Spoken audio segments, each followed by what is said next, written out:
Yesterday was some good news. It was the first day that we did not have a coronavirus death in New York City since early March. And then today they said, oh, but we have twice as many cases as we did before today, as we did yesterday. So please, please just, can I have one day of good news? Let's do the good news day. That would be great to have that. Monday, I have decided to start phase 1 of opening New York City back up. That's the construction jobs. 32,000, I believe, jobs come back. And whether that means people or construction sites, I have no idea. But 32,000 jobs. And I'm one of them. I'm back to I always work mornings in construction. I have for many years now, so I'm excited to see the guys. I didn't realize that you did that. Crane operator. And not from the ground. I have to be on the top of the building running a crane. That's my thing. Whoa.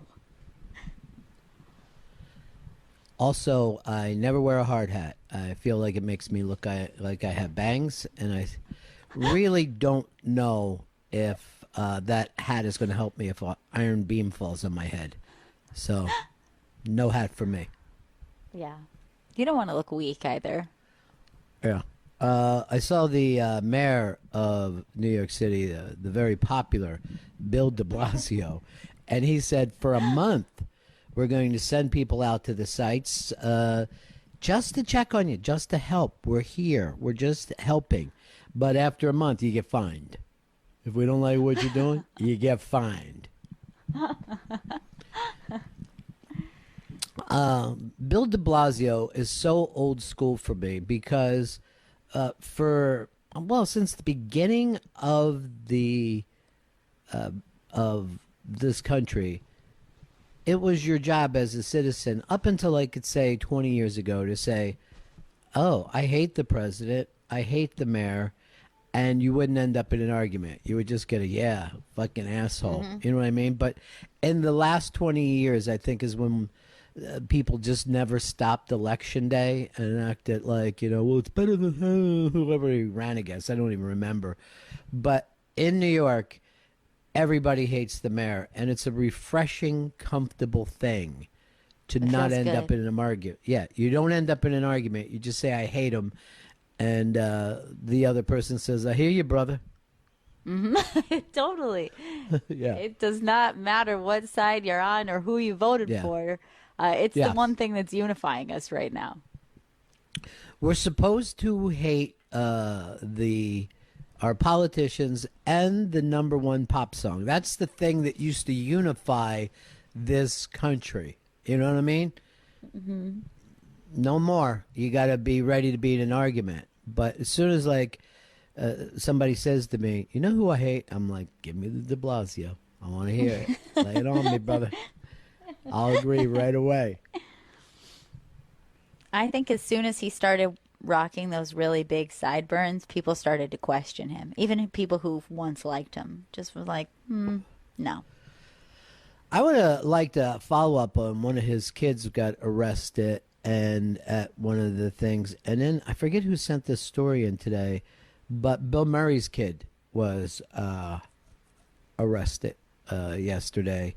But really? Martha's Vineyard. I did not know there was a protest in Martha's Vineyard, which is, again, is one of the things that the news doesn't focus on. You get to see New York, you get to see L.A., and you get to see D.C., but you don't get to see Seattle, you don't get to see St. Louis, you don't get to see Chicago. Oh, I forgot, Philly and Atlanta kind of moved up into the 4 and 5 roles.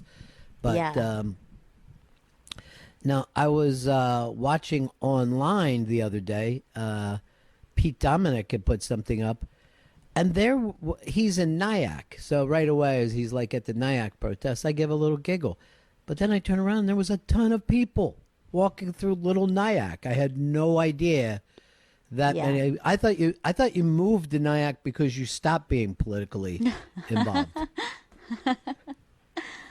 Yeah, there's just been a tremendous amount of people on the streets, and I actually think it's really cool to see some of the smaller protests in towns that you don't expect it.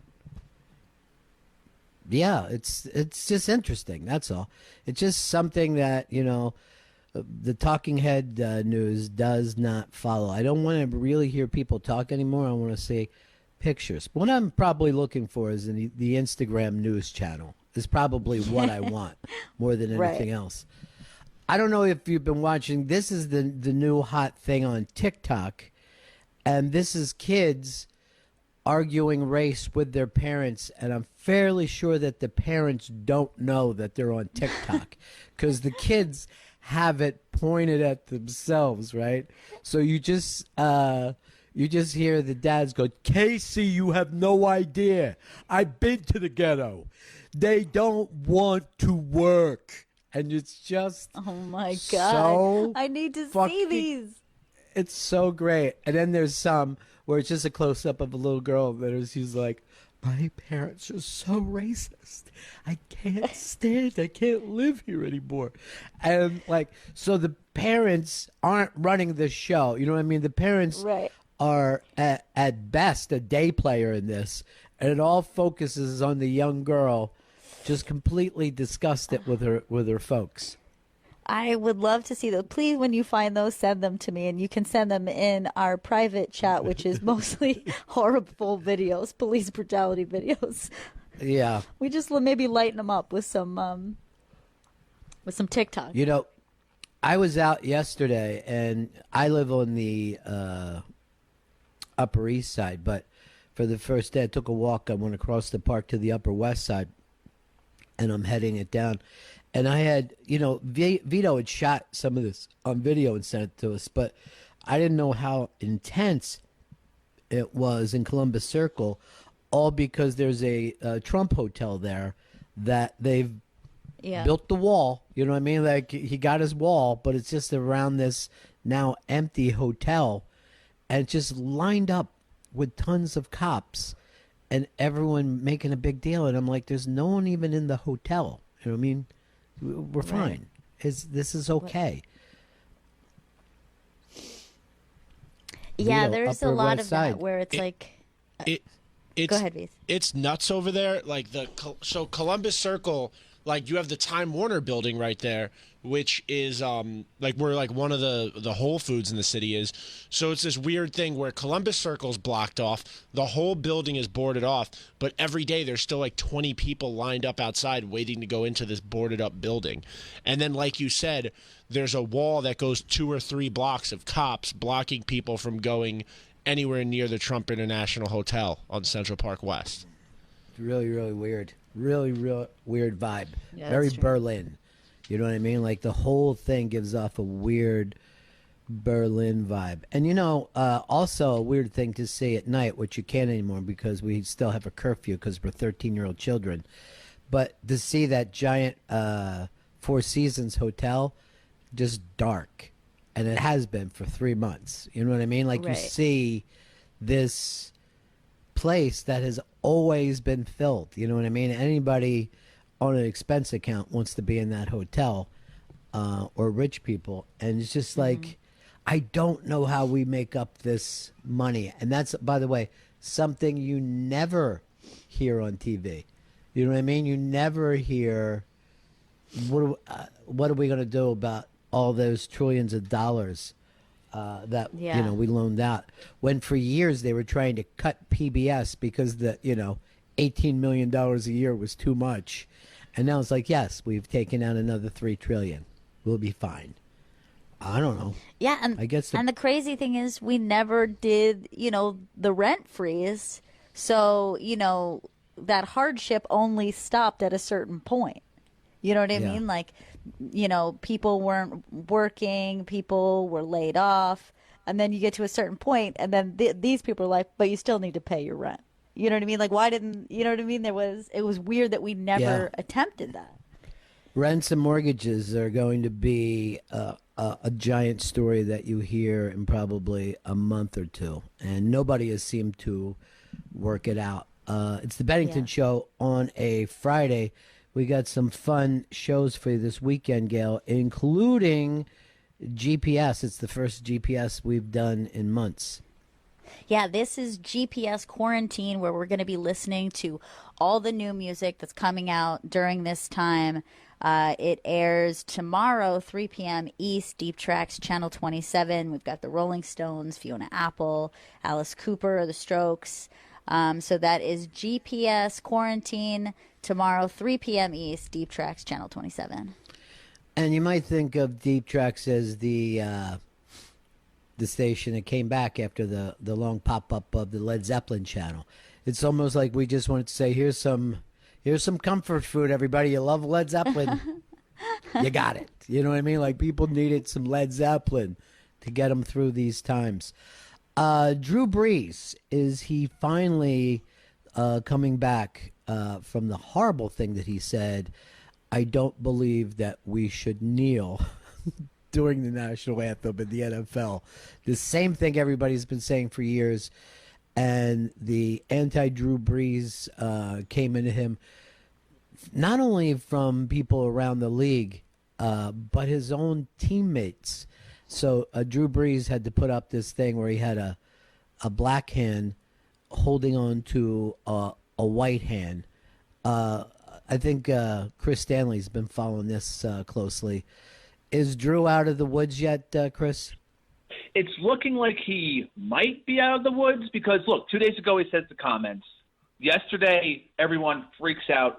Many players from the NFL come out against Drew Brees. Everyone's very angry at Drew Brees. Then today, first off, Tony Dungy goes on a podcast and he defends Drew. He says it may have been not exactly the way he wanted to express what he said, but he can't be afraid to say that, and we can't be afraid to say, okay, Drew, I don't agree with you, but let's talk about this. Let's sit down and talk about it. So Tony Dungy was a little more understanding of what Drew said. And then Charles Barkley on Inside the NBA, he goes on, Tripp says he doesn't agree with what Brees said, but he thinks the backlash was out of control and it was overkill. And then Charles also said that, like, he was never going to follow a mob and that the backlash against Brees was way too much. So now there's a backlash against the backlash against Drew Brees. And what about Jake Fromm? Jake Fromm, everyone is pretty still annoyed with him. Yesterday he went to apparently this is from the defensive coordinator, the Bill said that Jake went to every player and apologized and to try to make it better from the text that was released. On Zoom? How's he going to every player to make it better? Now, there was don't move away from your phone. There was a backlash against that story yesterday, Gail, because Chris Stanley told us that he was a first-round draft pick. And I said, wait, Jake Fromm was first round? And Chris is like, yeah, absolutely, first round, Ron. He was nowhere near that. He was fifth round, something like the 167th person picked. But and I'm like, why would they take Jake Fromm in the first round? He's never going to be a starter in that league, is he? And doesn't matter, Ron. They took him first round. Check it out. It's true. I might have gotten that wrong, but I was correct on the text that was revealed or that was released. Yes, because that was in the front page of the paper. The little bit of research you had to do was only simply where was he drafted. And by the way, you're the one who brought it up. No one else said, hey, what round was he drafted in? You led with first round draft pick. But by the way, Chris always says everyone goes in the first round. Yeah. Brady was the first rounder, right? Yeah. Now, this is kind of fun.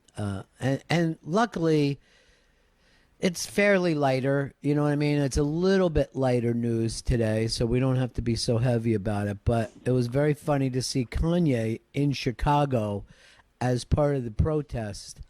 Side note, didn't wear the MAGA hat. So he goes back and forth. But the funny thing about Kanye is that it seems like people just are like, that's just Kanye. You know what I mean? We don't really, we just have Kanye. I mean, like, when I saw it, I was like, there's the guy who said George Bush doesn't care about black people. He's back. Like, it's almost like it's like he has multiple personalities and everyone's ready to Right. welcome back that Kanye. But except that he'll do something else soon that Right. will be crazy. Don't hold it too tight. Don't hold on too tight to the new Kanye. It's like Right. basically knowing a guy who's in and out of rehabs. You know what I mean? You're like, hey, I wish you the best, but you can't be like, oh, Kanye's got it. You know what I mean? He's gonna stay. Yeah. No, that's not our Kanye. But he went out there. He was protesting, standing with people. Dropped 2 million towards the cause. You know, it's a very strong difference from where he was. You know, a couple months ago or wherever. To me, it's like there's always something up with this dude. Yeah, it's constant. And one thing that we can count on, the music stinks. Gail, this seems almost like an old story, but somebody is trying to, to say Me Too movement in these days. You know what I mean? It sounds like you just brought up rockabilly for no apparent reason. But Matt Lauer is trying to make his way back into the game. Matt, why? Why do you need to be front and center? We don't need you right now, Matt. What is he trying to do, Gail? Well, the story was, and I think it was Earl who sent in the story, right? Oh, okay. Earl, you got it? Earl, what's the Yeah. story on Big Matt Lauer? Yeah, he's trying to land like a big TV interview so he can basically tell his story. But his friends and his associates are trying to really temper the situation, like no audience, do it yourself. Oh, you can't. Edit the video. Oh, he's saying what he's saying. They're saying instead of trying to get on with one of the big names, just point a camera at yourself in your house and say something. Or use an empty studio and really just tell your story, your side of the story of what's going on, because he's trying to really rebound on the backlash on Ronan Farrow. And it's a pretty strong allegation that he raped one of his coworkers. And Ronan Farrow raped one of his coworkers? no, the Ronan Farrow okay. published a story Yeah, in the book okay. Catch and Kill that alleges that Lauer raped an NBC staffer. Right. We all know that story. But the thing is, Matt is saying, since Ronan Farrow got caught being a little sloppy, you know what I mean? It's almost like when you hear about one of those bad cop cases and then everybody is able to say, yeah, he probably did it to me too. You know what I mean? Yeah. But here's the thing about Matt Lauer. If you get the Today Show, you're going to it's like if you get the Today Show or the Tonight Show, you're going to be in first or second place. It doesn't matter who you are, you're going to get first or second place. So what you have to do is just kind of ride that out and know it, and don't push too hard, or don't be too wacky. And that's it. You'll get a nice. Hoda's doing it perfectly. You know what I mean? Hoda's going on. She's being pleasant, and occasionally, I have a hard-hitting interview now. Now it's time to take a look at Spring Pants or whatever the hell, you know what I mean, is going on. But it's the show that is the star, even though Matt Lauer was getting paid $20 million a year to do that show. Couldn't keep it together. Yeah. And that's the thing that shocks me about, that he won't just go away for a while. If I made $20 million in a year, I would work for 1 year.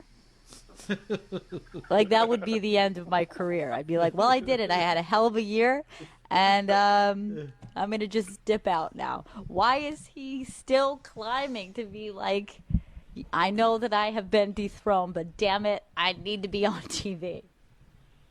It's so funny that you said that. They did I guess it was a 30 for 30 for Drew Bledsoe, who was the quarterback who got hurt, and they turned it over to Tom Brady, and then Tom Brady's been running for 20 years. And the whole thing was like Drew being disappointed and, life isn't fair and all this. But while he's doing that, he's in this beautiful vineyard that he owns. You know what I mean? Because he got this giant $100 million payday, but he's still acting like, it's a tough thing, life, and it eats at me every night. And I'm like, how many people own a beautiful vineyard the way you do it, and you're making your own wine? You won. You're the winner, nut. That's a dream. Yeah. I was yelling at my TV so much that, it was frustrating. I had to go over, wake up my neighbor and bring them in to see. I go, look at Drew Bledsoe. He's fucking crazy. Yeah. Also, we are doing One Flew Over the Comedy Club. It's the first time we've done this. And that's the show that I do with comedians. We've had a lot of fun. We did it in Montreal. We did it in New York. And normally we do it in front of an audience. And we pick out who are the craziest, anxious, drug-addicted, alcoholic comics and talk to them about their funny story. But now, if you follow along with the news, everyone in the country falls into two categories, the anxious or the depressed. So this was an easy one to book, Gail. Yeah, can I give all the 4 names? I know you just teased 2 yesterday. Yeah, go ahead and give it out. Okay. So we've got Adrian Iapolucci, Sarah Tolamash, Greg Stone, and Seton Smith. And this airs tomorrow, 5 p.m. East on Faction Talk. And it's going to be available after that. So that is One Flew Over the Comedy Club, 5 p.m. East on Faction Talk tomorrow. And you never know where this show was going to go, but it went to a place that I think I could even do another spin-off show, because these guys had me cracking up talking about bad pitches at TV networks. So great. And it was so absolutely hysterical, these flop pitches. Chris, maybe we can even pull them out for next week. I was dying. And to do a pitch for a TV show, a lot of people might be surprised to hear this, but even open mic comics get to walk into one of the cable networks and pretty much pitch a show. Now, your chances of getting a pilot are very small, and then even getting past the pilot is small. But the pitch, yeah, come on in, pitch us. The problem is you're talking to some of the most dead-ass, Harvard graduates that do not have a sense of humor and yet find themselves as gatekeepers. And that sounds horrible. 2 of the pitches went down. And the one that, they were both great, but a lot of people, and, Bobby Kelly just did this not too long ago, you fly out to L.A.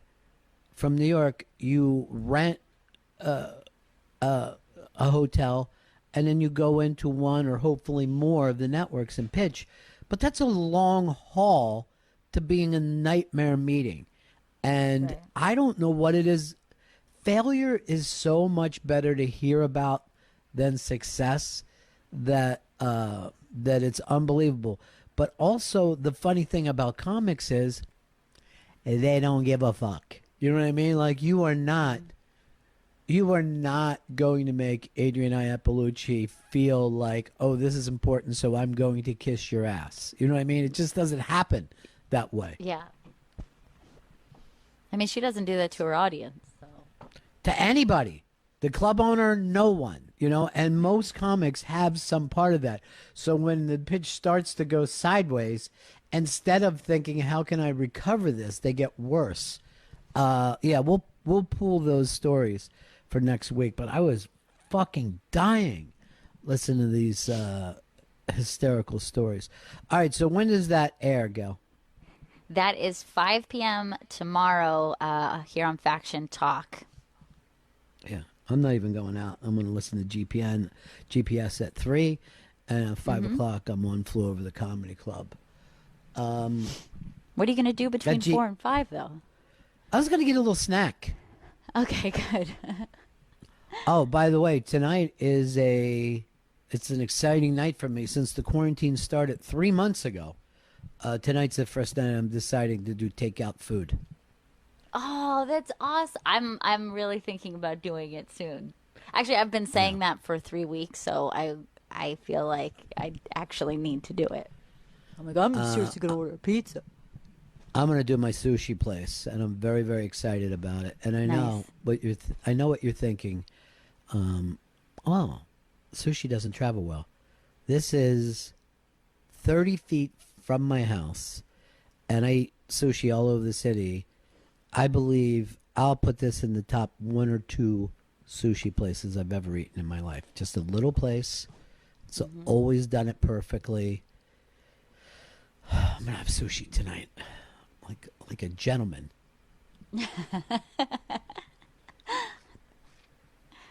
And maybe some fentanyl. You know what I mean? Just have a relaxing, easy night. Just a relaxing fentanyl sushi night. Just to enjoy myself. You get that delivered? Oh, no. You got pickup. I don't like delivery. Then they come into the building and they feel bad about themselves because the building doesn't treat you nice. I couldn't figure out what I did with my phone. There it is. Got it. It's the Bennington show, and I think let's Vito, see if you can grab Connor. Was he at 2:30? If available, was that the deal? Yeah. Also, this is kind of an interesting story. The co-founder of Reddit stepped down, and the reason why is he has, I guess he's a white guy with a black daughter, and he's like, oh boy, I don't want her growing up knowing that I worked at Reddit during these times. I didn't know that Reddit was still trouble. Yes, it's still trouble. And then his daughter, who's also Serena Williams' daughter, that's his wife. Wait, I had no idea this. Yes, yeah. But yeah, Reddit has certainly had that reputation for a long time, and that they don't do enough to, kind of. There's just been problematic subreddits for a very long time. Yeah, I kind of felt like that was an old story, no longer a news story. But, well, live and learn. I didn't know, so they're going to do okay that he's not working his day job at Reddit. Because they got some of that Serena money. Yeah, they're going to be all right. Yeah, good for them. Daddy, did you have Reddit? Let's not talk about that, honey. It's almost like telling your kid that, you were in a motorcycle gang when you were younger. Look, that was me in my younger years. Now, he was CEO, but was he also like one of the co-founders? Like, he's original gangster Reddit, right? Yeah, he was a co-founder. Also, part of this, we've got some really great acts on this GPS. The Rolling Stones, the Strokes. We got Randy Newman in there. But we also have one of our favorite songs came out during this quarantine gale, and we play. And we're going to put that into this. Connor Bracken is on the line with us right now. Hey, Connor. Hey, what's up? Hey, everybody. Well, you did make the GPS, but how's things going right now on the Jersey Shore? Are some things going to open up? Yeah, no, it's somewhat opening up. They're opening up certain things, and certain things aren't. So shows aren't back to normal yet, but we'll see. I have no idea. I'm still here, just sitting on my ass, doing nothing. It seems like there may be outdoor shows. Oddly, we're all keeping an eye on what is happening with the protests to see if that spikes the coronavirus or not, because if you had a band at these shows, it would look insane. But because, it's a protest, people are less freaked out about it. But it's the same. It's a crowd. It is a crowd.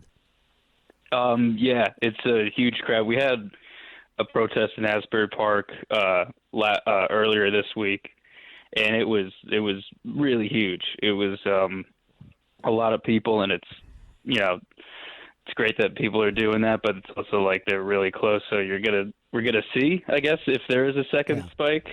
I have no idea. This is well beyond my pay grade of knowing if that will happen or not. But I think it will. I think it will spike a bit. But Asbury Park, famous for my city in ruins and all that, was really coming back almost at the point people were getting freaked out that it was going to be gentrified, or was moving into that. We're way past that as far as around here. I think it's getting there, but it's also, there's a lot of things going on, but there's also people who have lived here forever still there, and they're kind of fighting that, because then you have a lot of new money coming in, and that's good, but also you don't want it to, the reason why we loved Asbury as a band was because it was kind of gritty and there was live music, and it's kind of becoming a little less friendly to that, which is when we kind of get concerned, which I guess we should have been concerned a little bit earlier, but it's weird, it's definitely changing. And if you told me it would be like this a year, like 2 years ago, if it would be this like kind of gentrified, I wouldn't believe you, but it happened quicker than I could ever expect. Yeah, it does. And, there's a lot of people who have left the city now, moving to the suburbs very, very quickly, which is interesting because, bad times make for good art. You could start and have a live music scene back in Manhattan by the time this whole thing is over. Yeah, I would love to do that. That's one of the things. There's only a few clubs left in Manhattan to play, like Arlene's and the Bitter End and all these kind of small little places, and they're fighting tooth and nail to kind of just stay alive. I know, like, there was like, a club that opened up that had like really good backers and people who are like pretty big in the industry that were backing it, and it still got closed because people didn't want live music, which is weird because that's what made the neighborhoods interesting, is that you had live music and all that. And that's slowly happening to Asbury, where we almost had the Saint close. That was a close one. But that's the town that was kind of like a big red flag for everybody. So everybody kind of rallied around that to make sure that they're still going to be open after all of this. But 2 days ago, 2 restaurants in Asbury that have been open kind of well before it kind of got popular again, they're closing their doors for good because of this. And it sucks. And someone's going to buy it and make it like a super fancy bar, and where Budweiser's like $20.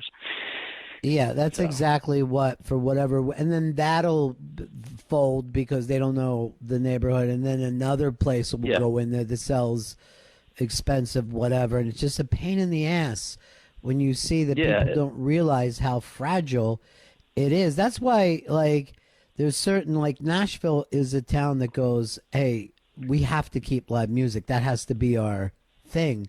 But that was most cities at one time. You know what I mean? Like, most cities thought you've got to have culture to be a city. You know what I mean? It isn't just about buildings. Either way, it's just a bunch of people next to each other doing nothing. You know what I mean? There's got to be something interesting. Like, to me, New York, that's just, this is before me, but I always, if I think about New York music, I think of the Ramones and CBGB's and Max's Kansas City, and a big long list of places that do not exist except for like on T-shirts. And it's so weird, and I just like to think, like, how, like, maybe like in 20 years or something like that, the Saint will be on a T-shirt and that place will be closed, which I don't want. I don't want that at all. But I'm also trying to enjoy it while I can a little bit. That's all you can do. But I got to tell you this, there was a folk scene in New York City that was massive in the early 60s, massive. Absolutely. And the Village Underground. Cafe owned Wa. by that is still there. But the Village Underground was Folk City, and that room is so great. And I'm on that stage doing stand-up, and I'll always think to myself, Dylan played this room, the Byrds played this room, the Mamas and Papas, you know what I mean? Like, it's an amazing history, and yet the people sitting in there, you know what I mean, have no idea of it. They don't even know. And if you told them, they would just be like, oh, that's cool. Like, yeah. Like, if I told you, like, Beethoven played this piano, it goes in a museum. And I guess that's what people are treating it as, like a museum where they kind of don't really care, but they, like, think that they should. It's weird. Yeah. And then you get people who appreciate it so much that keep it around. So hopefully we can learn from that and kind of keep it around. But, you know, people go to Times Square every day. They walk past the Brill Building. There's no one to tell them what took place in rock history at the Brill Building. One time me and Earl were walking down 56th Street, and he points up to this window, and he goes, oh, that was the studio where Ray Charles did all those great Atlantic recordings. I'm like, where's the fucking plaque? People would love to know that place, and it's insane. People walk right by it and take a picture next to a big M&M. Like, yes. It makes no sense at all. Yeah. I watch it every time when I go up to Sirius, and I'm walking by it. It just, like, people walk past amazing things to look at a big ad. And it just makes no sense. And that's the thing. In the Brill Building, if you didn't even know what's happening there, is a beautiful building and a piece of New York history as far as, like, architecture and the Art Deco of it. And it's, it could be like, it looks like a place where you get your taxes done. And people probably assume that. Yeah, it may be now, for all I know. But at one time, it had every I think it's music lost industry now. thing. Yeah. There's like I saw an ad for it because I always stop and, like, kind of in awe of it. And then there's, like, you know, ads for it, like Office Space, and I'm just like, you could, like, I feel like, wouldn't you want to, like, monetize that, like, make some rich guy pay, like, 3 times the amount because, you know, like you said, like, you know, Ray Charles or something was written in this room. I feel like you could monetize that or something, but they don't even want to take advantage of it. They just like go like, oh, I'm done with it. All right, GPS this weekend, and the Mother Leeds Band is part of this. Yeah. Thanks so much, Connor. We're going to play your tune right now. Thank you for having me. It's always great to have you, buddy, and I wish you the best, and thanks for keeping the torch lit, dude. We're going to see each other soon. Sooner it's going to go by, hopefully, and I'll see you in the hall sometime. All right. This is the Mother Leeds Band. We'll play it right now, Vito. Voice on the radio.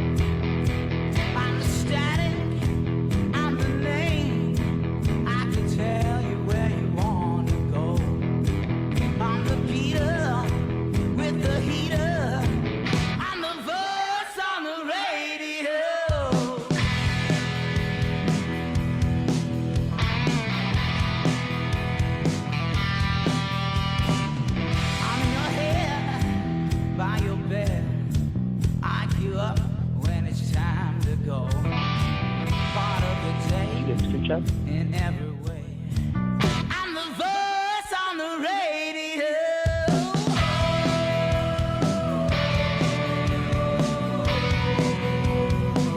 On the radio. On the radio. On the radio.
that you ought to know. Over the air, I'm sent directly. I'm the voice on the radio. I'm the voice on the radio. I'm the voice on the radio. I'm the voice on the radio. I'm the voice on the radio. It's just one thing that others are his. I give you news and I put on a show. Sit back, relax. I'm your friend. I'm the voice of the radio. I'm the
That's Connor Bracken and the Mother Leeds Band, and they're going to be part of GPS Quarantine. That's premiering tomorrow, 3 p.m. East on Deep Tracks, Channel 27. All right, we'll be right back. This is Bennington. Faction Talk 103, it's the Bennington Show.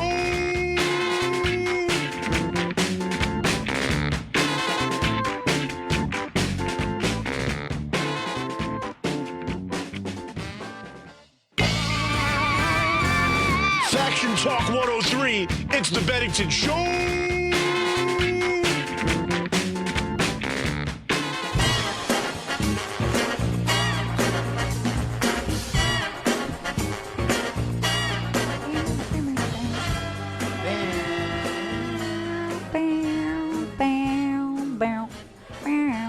Bennington is back, and it is Friday, which means it's movie club pick day.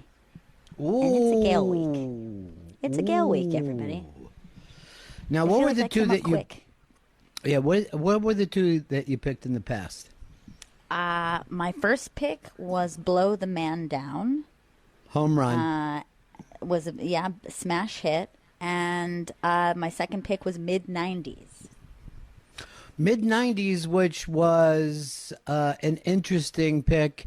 It wasn't a brand new movie, but it was kind of a little scene independent. I had problems with it only because a child kept getting hurt, but it was a good conversation. Once we talked about it, I feel like you Yeah, started to see some... no. No, I'm going to give it a definite glad that I saw. I just have my own problems with... And we were talking about this with Paul Feig. He and I suffer the same thing, and it must be from childhood. If we see a dog in the movie, we have to be known that the dog is not going to die. And I've come to feel that way about children in movies. They get either kidnapped or murdered, and then the father has to either get revenge or try to put his life together. It's too hard for me to watch. There was a movie that I have to look up what it was, but I wanted to see it. But I got a sneaking suspicion from the trailer that a kid was going to get hurt or something was going to happen to a kid.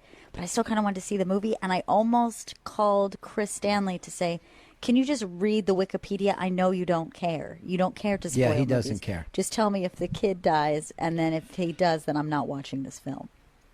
All right, so you got a lot of pressure on you today, Gail. I do. Yeah. To go back and find this, but unlike me, you've got the balls to go for new stuff. I tend to go for stuff like, oh, I bet the guys have never seen this before, and I lay it out there. But you know, and I had sort of danced around with the should I pick an old film and go back, but I've kind of been enjoying choosing newer films because I think this is something that I've been liking about Movie Club is it kind of makes you realize there is good stuff out there. They just, they don't push it the same way. You just don't hear about it as much, but there are good films out there. So my pick for this week is a movie that I have only ever saw the trailer for. When I saw the trailer, I was like, oh, that looks so good. I'm definitely going to see it. And of course, I didn't. I never heard about it ever again. But it is streaming on Netflix, and it's called The Kindergarten Teacher, and it stars Maggie Gyllenhaal. And I can give you just a little premise of it. Sure. She's a kindergarten teacher who, I think she's like in a, just like in a sad situation in her life. She's not happy, whatever. She's overhears one of her students reciting a poem that he wrote. And to her, it's genius. She hears it and she's like, no, like, what is this? Did you really write this yourself?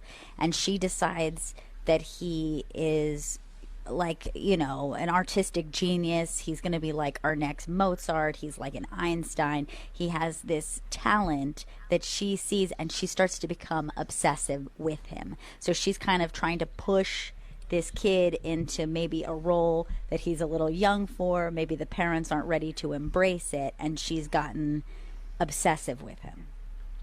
This kid's going to get killed. I just have the worst feeling right Better now. not. Oh my God. Or kidnapped. Imagine. Could just be kidnapped. I really hope that doesn't happen. Maybe this is going to be that exact situation.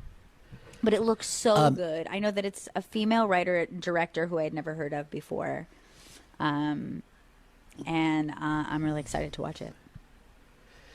I got into, give us the name of the film again. It's The Kindergarten Teacher, starring Maggie Gyllenhaal, and I also believe co-starring Gael Garcia Bernal, who I love. I don't know that person. He was in like a couple big movies, Y Tu Mama Tambien and Motorcycle Diaries. What? You know these movies. Who? What? You definitely know. I got into an Irish TV show. I think it's only run one season, and it's. I honestly think the two leads are probably going to become big stars, and I understand that they're already big with like the kids in England and stuff like that. But this kid, Daisy Edgar Jones, is, I believe, going to be the new It Girl, and then the guy is Paul Mescal. But it's almost like a rom-dram, you know what I mean? Okay. And it is really feeling darker and darker, and I'm worried one of the leads is going to be killed. No one spoiled this for me. No one write to me and say I cried so hard at the end of the season, because these English shows, they don't last forever. You know what I mean? They're not like us, where they want something to go on for 15 years, so they don't mind anything bad happening. But and by the way, I want to bring this up too. When somebody says to you either about the ending of a movie or the finale of a TV show, if you say, "Oh my God, you will not believe the ending," that is a spoiler, because now Yes, you it know is. something unbelievable is going to happen. I really wanted to watch the finale episode. This was pitched to me as the way they came was called Porn for Girls, right? Porn for Girls, because Like the sound of it.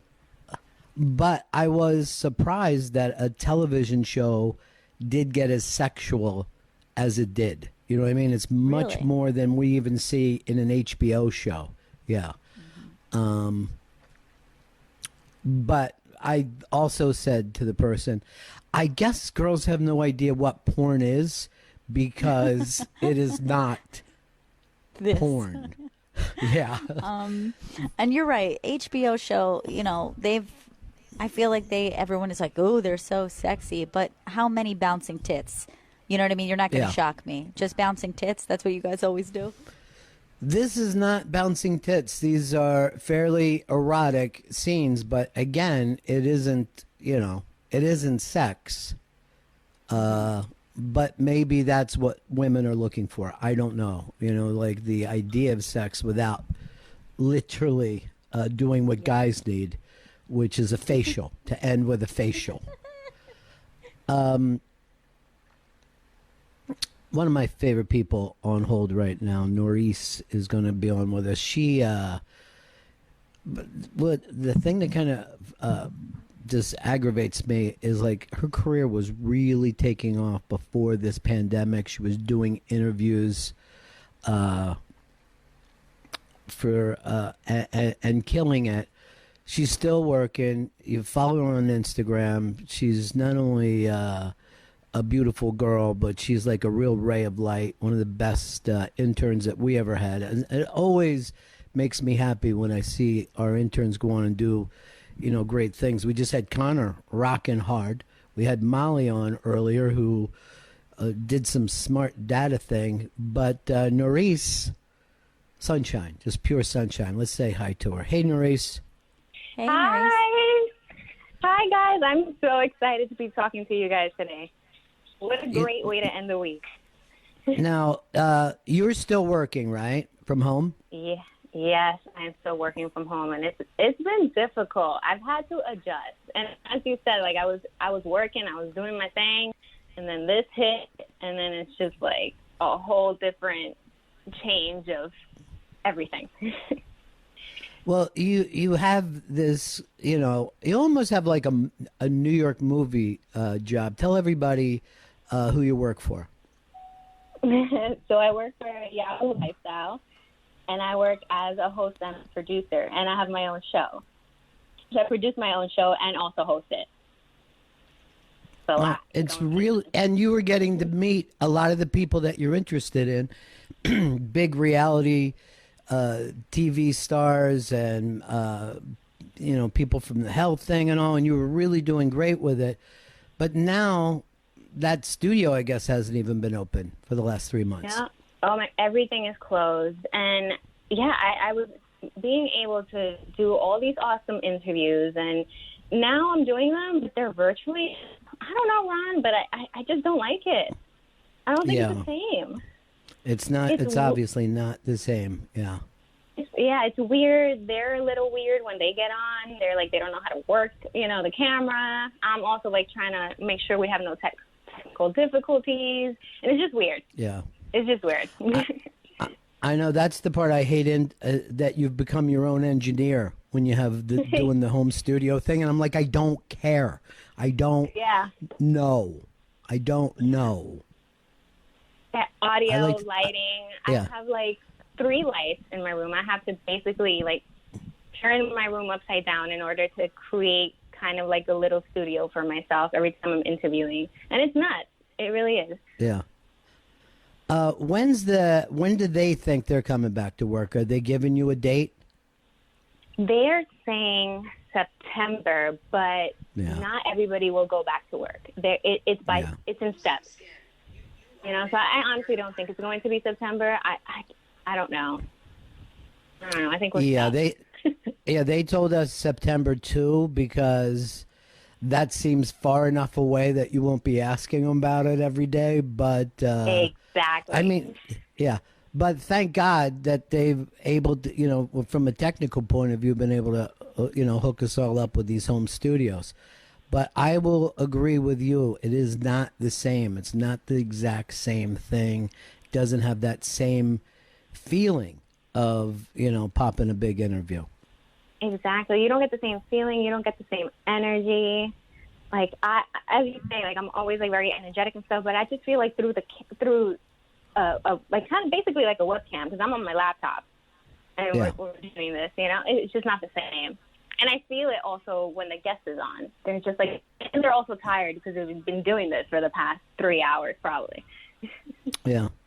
But I also wonder if it's going to make everybody better. You know what I mean? Like because you have to learn these new skills to be able to make it through these times that maybe when we get back to some kind of normal, it's going to feel like, oh, this is so much better that it'll be, exciting. It'll be more exciting just to get back and have an actual audience in front of you.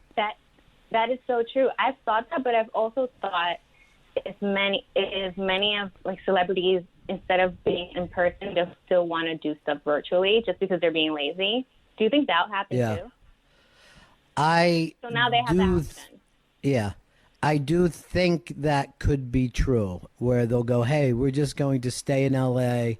and do a virtual, because it's going to save so much money and travel. I mean, when you think if somebody has a press tour, those things are exhausting. You know what I mean? Those are really rough to get those people around. There's a lot of people that are like temporary handlers, which is always a job I thought Earl should have, where you just take people around from studio to studio and you show them a nice thing. And then I remember Earl's very lazy, so that wouldn't work either. I was thinking of you the other day because you kind of have this thing with Dominican culture, the way that you grew up, and a lot of the stuff that she does on Instagram is so great because she goes back and forth from English to Spanish flawlessly. It just seems like it's the same conversation. But I was looking at the Dominicans up on Dykeman the other day. I don't know whether you saw that, but they chased the black protesters out of the area. And A, it's scary, but B, it's also kind of hilarious. You know what I mean? You have to have some fun with this. Yeah, they were like, not open, and this was, it was like what, like 100 Dominicans who came charging to everybody, and they were like, yep, not in this community. You guys are not coming here and destroying. It was funny, but also very scary at the same time. Yeah. Well, you had put up a thing that made me laugh on your Instagram too, where it was like a message to Dominicans about their ethnic background.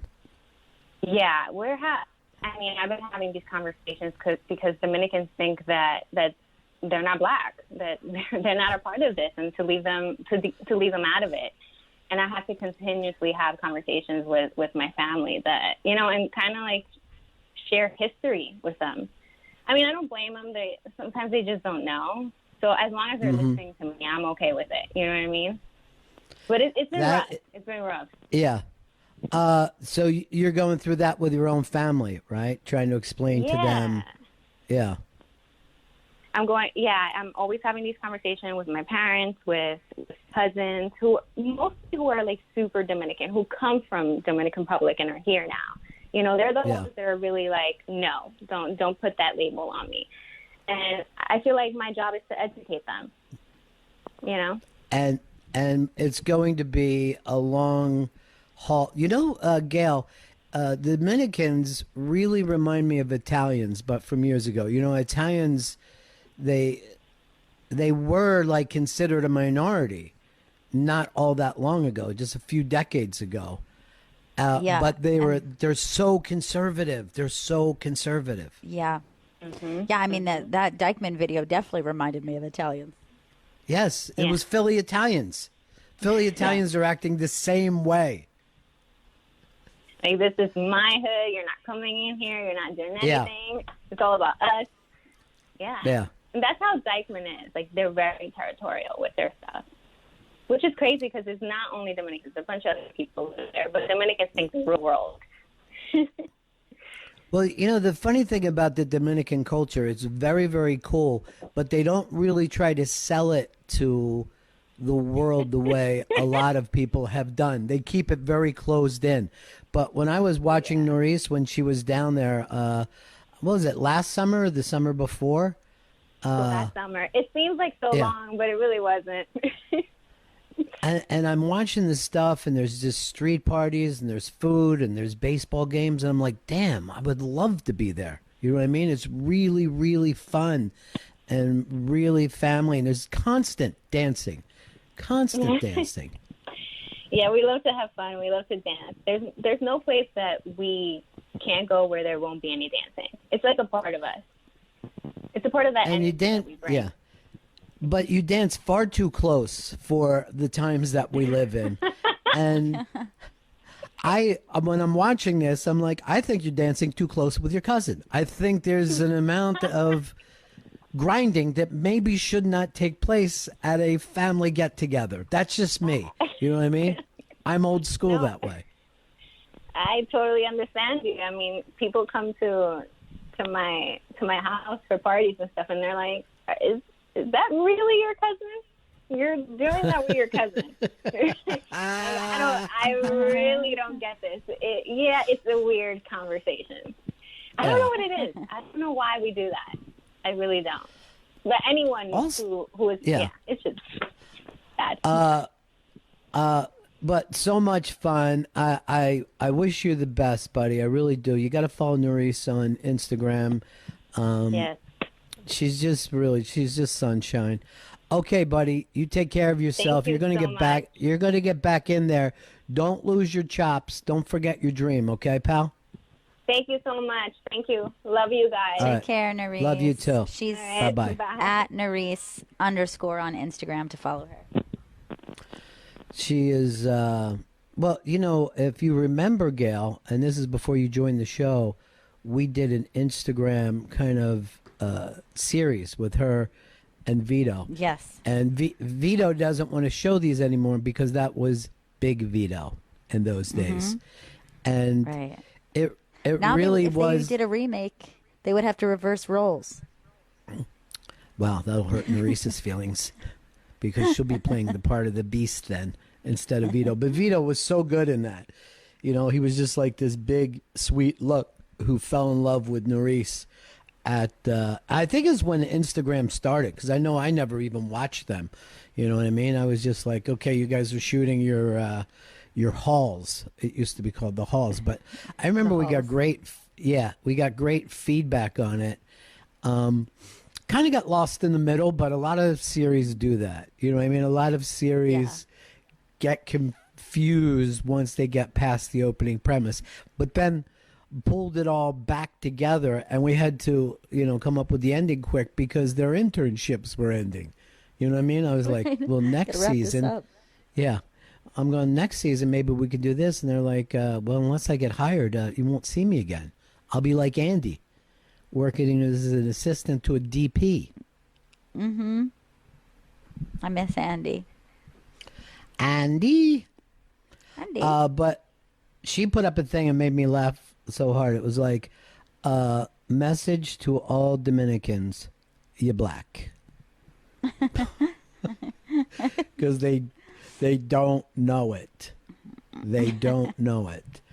The Bennington show, all kinds of stuff. I think you guys are going to love this One Flew Over the Comedy Club that's going to air tomorrow at 5 o'clock on Faction Talk. Yep, that's Faction Talk, 5 p.m. tomorrow, and it's Adrian Iapolucci, Sarah Tolomash, Greg Stone, and Seton Smith. Is the baby sleeping on you right now, Gal?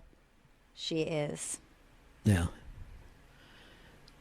She likes to nap on top of her mom. Yeah. Not comfortable to me. I had to go get her because she was very upset because her dad was trying to put her down for a nap, and of course that meant she couldn't lay on top of me. So she fought it until I gave in. And you know, when she did preschool, you know she knew how to take a nap properly there. Of course she does. But of course. Yeah. But she would rather lay on top of her and mom. Also, it's not like she goes to bed at night like this. For some reason, this is just a nap ritual. I don't have to just stay here all night like this. Right. I mean, like to naps, me, sleeping on... there's a tradition. Yeah. To me, sleeping on a person is probably worse than sleeping on an airplane. I know. It's bony. And also, she gets very sweaty. I don't know why she would prefer this. I was following Bobby Kelly, and he's down in Florida and did stand-up last night. I think it was in Port Charlotte. I didn't want to bother him because he had another show, I think tonight in Tampa and tomorrow night.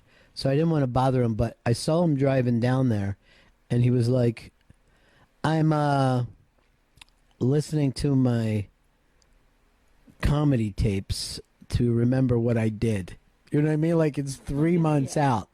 but he had up the end of the show, and he was getting this applause, and it seemed like there were quite a few people hanging out, being part of that thing. So very, very cool.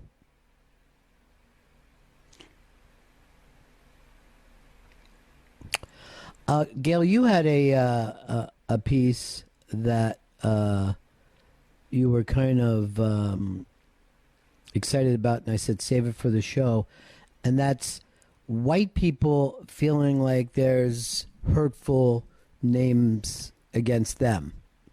Well, yeah, it was, last night something had trended because a woman was talking about that, she completely understands because she's been called many racial slurs, and black people are complaining, but she has to deal with racial slurs all the time. And then a woman responded, what racial slurs can a Caucasian even be called? Which ones are the ones that you're getting all the time? And she went on a list and listed off everything that she claims to have been called. And of course, instead of Twitter saying, this is sad, it was hilarious. Well, Most I of only these know I've never heard before. I only know the H word, Right. hunky. I'll just say it. Or I like to say hunka because it's less. And then, of course, the C word. Right. The Cracka. other C word, cracka. Cracka. But, Yeah. she didn't even include honky. That was one that I was surprised that she didn't throw out there. So I'm going to go down this list, and maybe you just tell me, one, if you've ever been called it, or two, if it would even upset you. Okay. First one on the list is the classic cracker. And I think most white people have known it's never really been hurtful, and it's really doesn't get used. Well, it's an interesting thing because there's never been a hurtful white people thing. As great as black people are as slang, they've never come up with that thing. I mean, they had honky, which, who cares? But honky, as Richard Pryor put it, that one hurt a little more. All right, so Right, let's hear some of okay. these. Taffy. Never heard it, and I'm trying to guess the reason why. Is it because we eat taffy? Could be that we enjoy taffy. I'm not really sure. I mean, maybe this was something unrelated. Someone called her Taffy maybe because they had seen her eating taffy. Here's one that I really like. This might even be my favorite. 8 Mile. All right, now That's one, legitimately hilarious. yeah, that's funny, but it's also something I'm going to call. Well, you know who was an 8 Mile is Vito, because to me, an 8 Mile is a white guy who hangs out in black culture all the time. So Vito, you're definitely an 8 Mile. I'd be happy to be an 8 Mile. I know, it's kind of a cool name. It's Yeah. like, all right, 8 Mile. And it's just like, you could laugh that off. It's weird to say, but because it seems longer ago now because of the quarantine. But when I was in Detroit, we're heading from the airport to to the gig, and I see the sign that says 8 Mile, and I was like, literally, like, fuck, I wish I would have got a picture of that. That's how stupid, you know what I mean? Just seeing that 8 Mile is real made me feel like, as soon as I said it, I'm like, I sound like the dumbest fucking tourist that's ever lived. I wish I got. It's like taking a picture of a sign that says Broadway. It means nothing, you idiot. All right, 8 Mile, we can agree, hilarious, not hurtful, but Right. maybe some kids going home crying because it got called 8 Mile. I doubt it, but maybe. Not I don't know. likely. She throws Cracker Jack in there, which I just kind of feel like you have Cracker. Is adding the Jack any more, offensive? I almost feel like Cracker Jack is like, eh. The sad thing is, I don't think any young kids even have any idea what a Cracker Jack is. You know what I mean? I mean, Yeah. once they went from the little box to the bag, it almost lost all of its mystique. Yeah. That little box is key. Yeah. This is the name that trended because everyone found it so hilarious. Betty Crocker. Because she's so white? Is that the deal? Yeah, I mean, none of these. I would be surprised if she was called these. I've never even heard any of these. But just to be like, it really upset me because someone called me Betty Crocker. Seems like a nice thing to be called. Like, you're Yeah. a Betty Crocker, you know? I want Earl to use one of these terms a day against us. Please. I hope I get 8 Mile.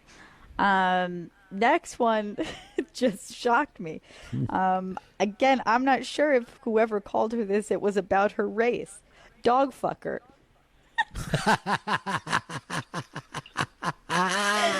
They got us. They got us. We have sex with dogs. I mean, I know that I have heard, people, and I've had black friends point this out, that we let our dogs kiss us on the mouth. So Oh, I maybe that know. has something to do with it. They find that very gross. Well, it's better than, coronavirus. Egg. Just egg. Because we're white, like an egg. I think it's I'm hoping it's just like an Arrested Development reference, in which case I would find that very funny. Pasty. Yeah. Well, some of that's true, and it's not, it's not a problem. Ghost. I mean, that's kind of cool. White. Yeah. Yeah. Keebler. That's pretty good. Yeah. All right, that only should be for Irish and Scots, I think, because the elf thing is ridiculous. Sure. Now, Yeah. this woman claims that people have called her that. Yeah, she's saying I used to get. Her actual quote was, "I used to be called racial slurs every day for the majority of my life, so I don't want to hear it." Meaning, like, that she's suffered. It was in response to somebody saying that the way that black people have dealt with racism daily, and she said she was called these names every day. And someone just simply asked her, "What racial slur can a Caucasian be called?" They were just curious. What are these names? Right. And this is her list. So along with Keebler. Mayflower. Because we came over on the Mayflower. Yes. Okay, I think got it's us. clever and historical. But it's not hurtful. That's the problem with it. Like, if anything, these are kind of cute. It's almost like something you might, like a girl might call her husband. Okay, Mayflower. You know what I mean? Yes, He's my little exactly. Mayflower. These next two, while I think get used, I hear them being used by white people happily, and that's hick or hillbilly. Yeah, I feel like they've, you can't call yeah. all white people that. It doesn't really And apply. the weird thing is, like, what you're calling somebody is country, and there is a weird black country culture that is not Right. the way we think of the same African American culture in the city. You know what I mean? Like, it really is slow, and it kind of seems like hillbilly dumb, the same as white people. You know what I mean? Right. And finally, mayonnaise. Yeah, that one hurts. Both because of our skin Finally. color and how much of it we use. Yes, we enjoy mayonnaise, and we are the color of mayonnaise. I get it. Now, It hurts. Earl, Yeah. have you or any of your family or friends called white people any of these names? Absolutely none of those names. What do you Never like called if your someone Betty family Crocker? if your family is mad at white people or your friends, what do they call white people? I mean, I've heard cracker in my life. I've heard. Believe it or not, I've never heard honky in any context. Living Yeah, it's kind of a 60s. That's kind of a 60s phrase. I've heard redneck. I've heard white trash. I've heard ofe. I've heard. Wait, what's that one? What's the last one? Ofe. What's that mean? I have no idea, but I think that's it's totally a Southern thing. It has to be. But I've heard Yeah, I never- people in the South say it, particularly the relatives. In hip hop terms, I've heard House of Pain. I've heard Vanilla Ice. That's cute. I've heard Yeah. Third Base, Snow. Yeah. But the funny, I know, and those are things that white rappers will gladly call themselves. You know what I mean? I got one. Why don't you just call us Larry Bird when you're mad at us? I think that would work. That's good. Yeah. Mikhail always came up because if you were tall and lanky like Kevin McHale. Look, here's the thing. Instead of calling somebody McHale, no one would hate that, just say string bean. Just say the words that we say that actually hurt each other. You're fat. Pizza face. Baldy, 4 eyes. That's the stuff that hurts us. The actual physical stuff that bothers us. Shrimp dick might work. You know what I mean? Chunky. Yes, any of that. But that will bother white people. This is the one that's only hurt me is a taxpayer. When I get called that by blood, I have no defense for it at all. Earl, when I was a kid, these white kid and black kid were fighting. This is like in 3rd grade, and the black kid called the white kid an uncooked piece of toast. And, it was raw piece of toast. And we all fell on the fucking ground laughing. There was no fight because we were laughing how far he had to go to just say, you're really not even finished toast. So great.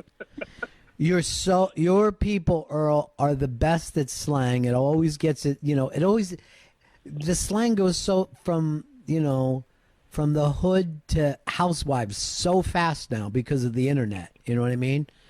And, where moms would be like, got my bling on. You know what I mean? Like in no time at all. My eyebrows are on fleek. Yeah, it happens so fast. But you can't come up with those phrases that really hurt white people. Yeah. And I think I've given you the clue the next time that you get together at the barbershop. Just attack us on our own physicality. We hate it. I thought Becky would would have a little bit more attraction, but I think it's been replaced by Karen. Yeah, but Becky and Karen are cute. You know what I mean? It's not a hurtful thing to call someone a Becky or a Karen. These are nice names. Yeah, but it's like, another one. It's not cutting enough. Milk Toast was one for a while. Don't bother us. The thing is, we have no shame in our game. You know what I mean? Like, the second, when you're a kid and you look down and you see a white penis, you're like, okay, I made it. You know what I mean? I'm one of the lucky ones. I remember, to me, having a white penis on the planet Earth, it's like finding out that you're in the Yankee organization. That's how well you've done for yourself. You guys have done well for yourselves. Yeah, it was just a lucky draft is all you got. You got a lucky draft. You're in an organization that has won a lot. The white penis should have pinstripes on it. That's how. That's the pride that you have when you're. And I mean, I remember laying in a bassinet thinking, I lucked out being in that race. You know what I mean? I got less problems. White privilege. Even people don't get upset with the term white privilege because it kind of feels like, okay. Yeah, it is true. And more people are embracing it more than saying like, of course, bad for my white privilege. It's like teasing a model because she's pretty. You know what I mean? You're just like, she was genetically born lucky. That's all. The other day, one of the actresses from 6 Feet Under, she was like, so I have to learn how to curb. She didn't say it was bad. She was like, I think she said something like, I have to curb my white girl privilege. I'm like, you don't sound like apologetic at all. She caught some flag first. But here's the thing: she hasn't worked since 6 Feet Under. We got nice heart faces sent to us from Lily Hyatt because she's part of the GPS. Oh, that's awesome. We'll love that rock star. Love that album too. You can hear that tomorrow, 3 p.m. East on Deep Tracks Channel 27. That's GPS Quarantine. Also, something from the Mother Leeds Band, but oddly nothing from the Rolling Stones, which surprises me. I would have thought Mick would have sent us thank you very much for that. Or at least Keith. I don't think Keith is online. Yeah, he has a Twitter page. Yeah, I don't care. Official Keith, Kees. Yeah, I know, but you know that he's not running it because it's not a guitar. No, the only thing that he sits in front of as a night is a guitar. And I think that he should put out every tweet the same way that he talks, where you're very, very confused about where he's going with it. Well, Earl, you've got to do something about slang that hurts our feelings. That's the thing I want you to work on for the rest of the quarantine, this quarantine summer. You know who probably could come up with it? Is that protester that you sent me who was just roasting all the cops on the protest line. This was what was great about him. What was he attacking? Appearance that day. And Yes, this was exactly. really funny. This was really funny, too, because some of the cops were just stone-faced, and then this one younger, chubby cop was just laughing like he's at a roast. You know what I mean? Just like, I get it. You know, you're giving them to me pretty good. And that is the way to handle the roasting. Have a sense of humor about it. It's not real. Do we got that audio? Yes, we do. Vito? It won't play as well as the visual, so make sure you go out and check that out on the iBang or our Twitter. But he was just walking up to cops and basically doing a roast battle on them. All right, let's take a listen. Boy, you finna find out your barbecue, boy. Three Stooges looking ass, boy. Your nose fat as hell on my baby. That bitch beefy as hell, boy. Your shit like a dislocated kneecap. Your little ugly ass, boy. Big boot ass. And then you, on my mama, boy. Your ass like Regis Kelly uncle, boy. On baby, boy. Yeah, big boot ass, boy. Y'all ass out here, Patty. That's him. Your ass got a retarded man helmet on. Your little ass ugly as hell. On my baby, boy. Them boots ashy as hell. They caught you kicking anything. Fat feet ass, boy. On my baby, boy. That nose fat as hell, your shit like a balled up burrito. On my mama, boy, your ass walkathon feet ass, boy. Your ass got a bomb in your pocket, boy. You the one out here firing shit up. On my mama, your ass got fake water in your pocket. You ain't got no extension, no cord. Your ass got cheap water in your shit. Your little ugly ass, boy. And then her, I ain't gonna get her. She too cool. I like her. No girls allowed. But on my mama, boy, y'all ass out here musty as hell. It's a bomb in the building, fit ass, boy. They hit your ass with a motherfucker. They hit your ass with a rubber egg, boy. You still here, though, on my mama, boy. You really scared, though. You just do this for protection on my mama, boy. Your ass grew up getting bullied all y'all life. Boy, It's so funny. He said the cop had like scuffy shoes, and he said you got walkathon feet. Now that is fucking hysterical. It's so funny. And I love when he's making fun of like his like cheap water bottle with nothing in it, and he just goes, "You ain't got no essentials." He told that guy his nose looked like a balled up burrito. Oh, is that what it was? Because I thought it was a bowl of burritos. It was a balled up burrito. And then when he's got nothing, he just goes back to Mama's boy. Look at Mama's boy. Cheap ass water. What is it now? If I don't buy an expensive water, I got to take heat from you. I'm a cop. I'm on a policeman's salary here. The water is mine from home. I like the guys who roll with it though. It's so funny. Like, yeah, it is because true. it's not real. It's a roast. No one really means these things. Yes, it hurts that you don't have newer shoes. I mean, he was not wearing the Air Jordans. There's no doubt about that.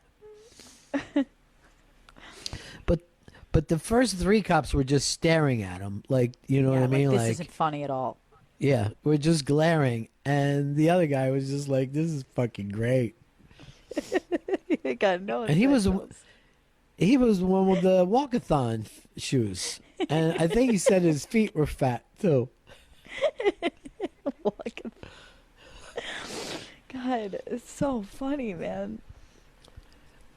This is what happens when you walk up next to Keith Robinson at the olive tree at the cellar.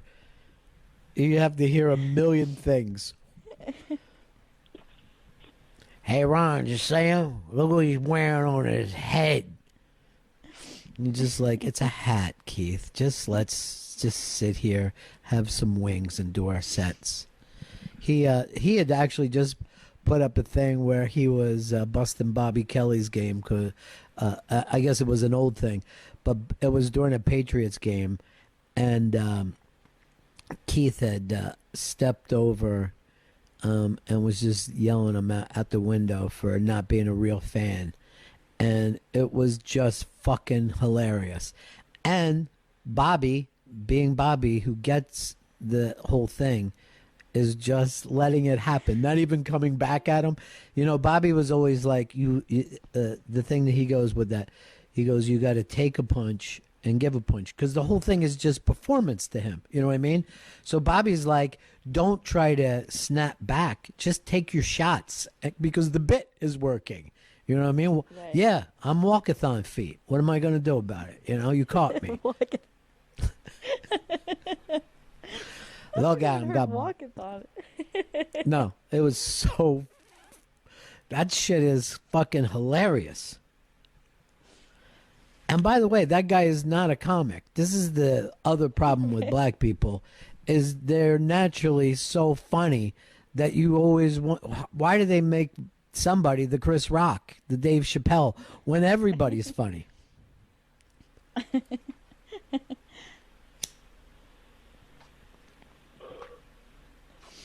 I like It's it out of Friday. respect. He wasn't going to roast that lady cop, too. I know, that was really cute. That was really sweet. Like a gentleman. She's too cool. No girls allowed. She's too cool over there. Just this little, just strapped female cop. She looked like she weighed about 105 pounds.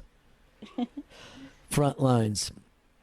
Why don't we break here, Gail? It's a big Friday. A lot going on. We got our first GPS back.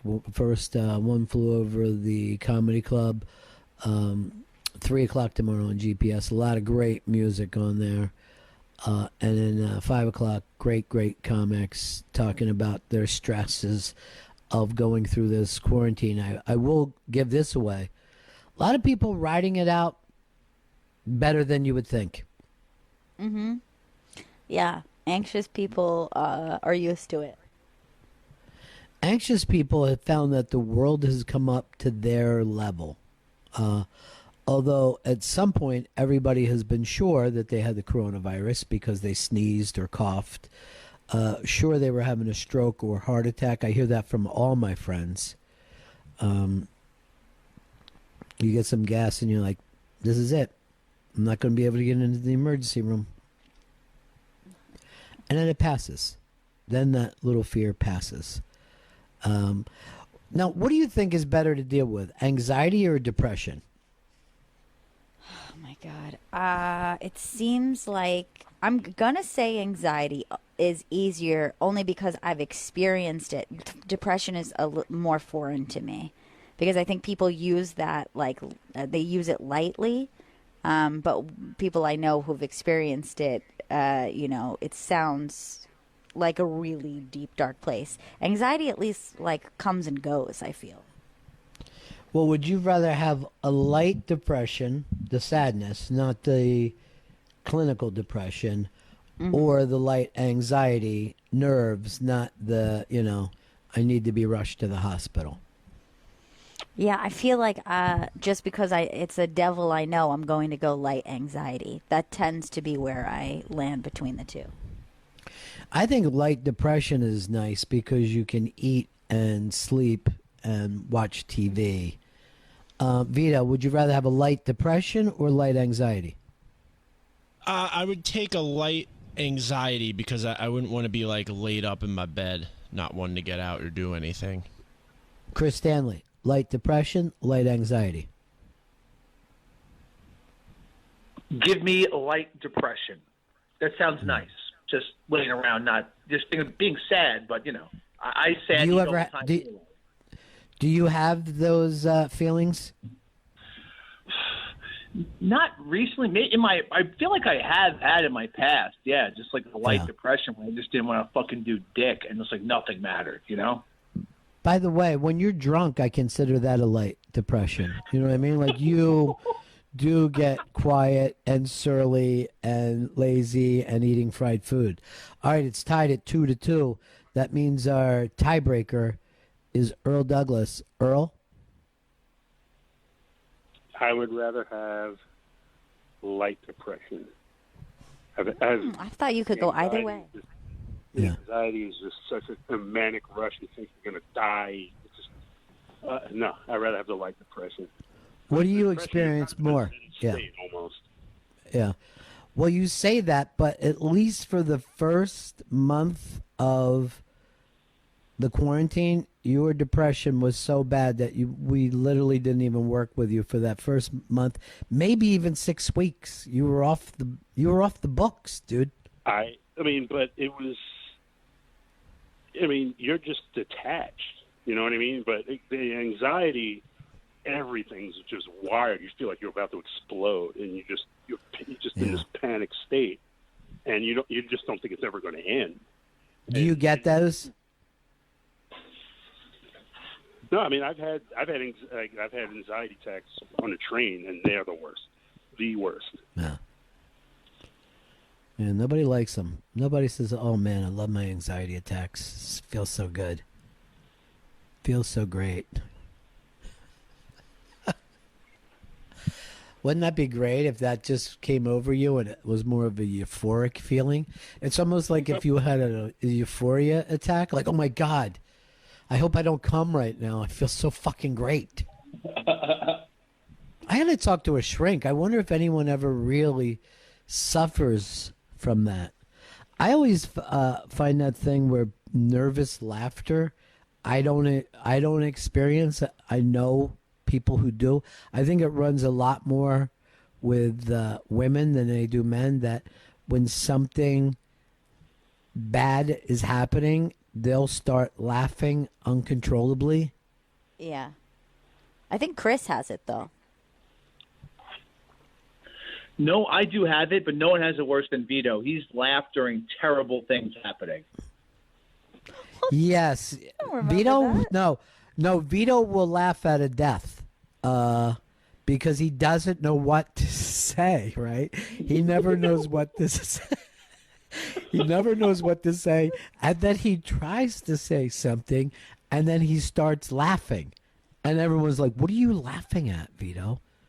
What is wrong with you? There's a death here in our family." I get very, very nervous laughter. I think it happened on air when an Amber Alert went out that an autistic child, their body was missing or something like that. Their body is dead. Their body. They are missing. It was like there was. I can't remember if it was a dead body or a dead body missing. That's look, I just tried to split it. I just tried to split it. I couldn't remember if the kid was missing or he was dead, so I just said the body was missing. I think it's a smart way to not go either way. Now, there's not. Hold on. There's not a person at home thinking, "Oh my God, Vito found a way through that. Way to go, Vito." I think everybody. Beautiful use of the English language. Very proud of you. I think everybody liked my loophole. There was there's never been an alert that a corpse had been stolen. It's never happened. I get these all the time. No, look. I don't think a dead body was missing. I just couldn't remember if he was dead or if his body was missing or if he was missing. Well, we don't know until we find him, Vito. That's the thing. Yeah. That's how you so beautifully got around it. It was beautiful. It was so beautiful what I did there. It was beautiful.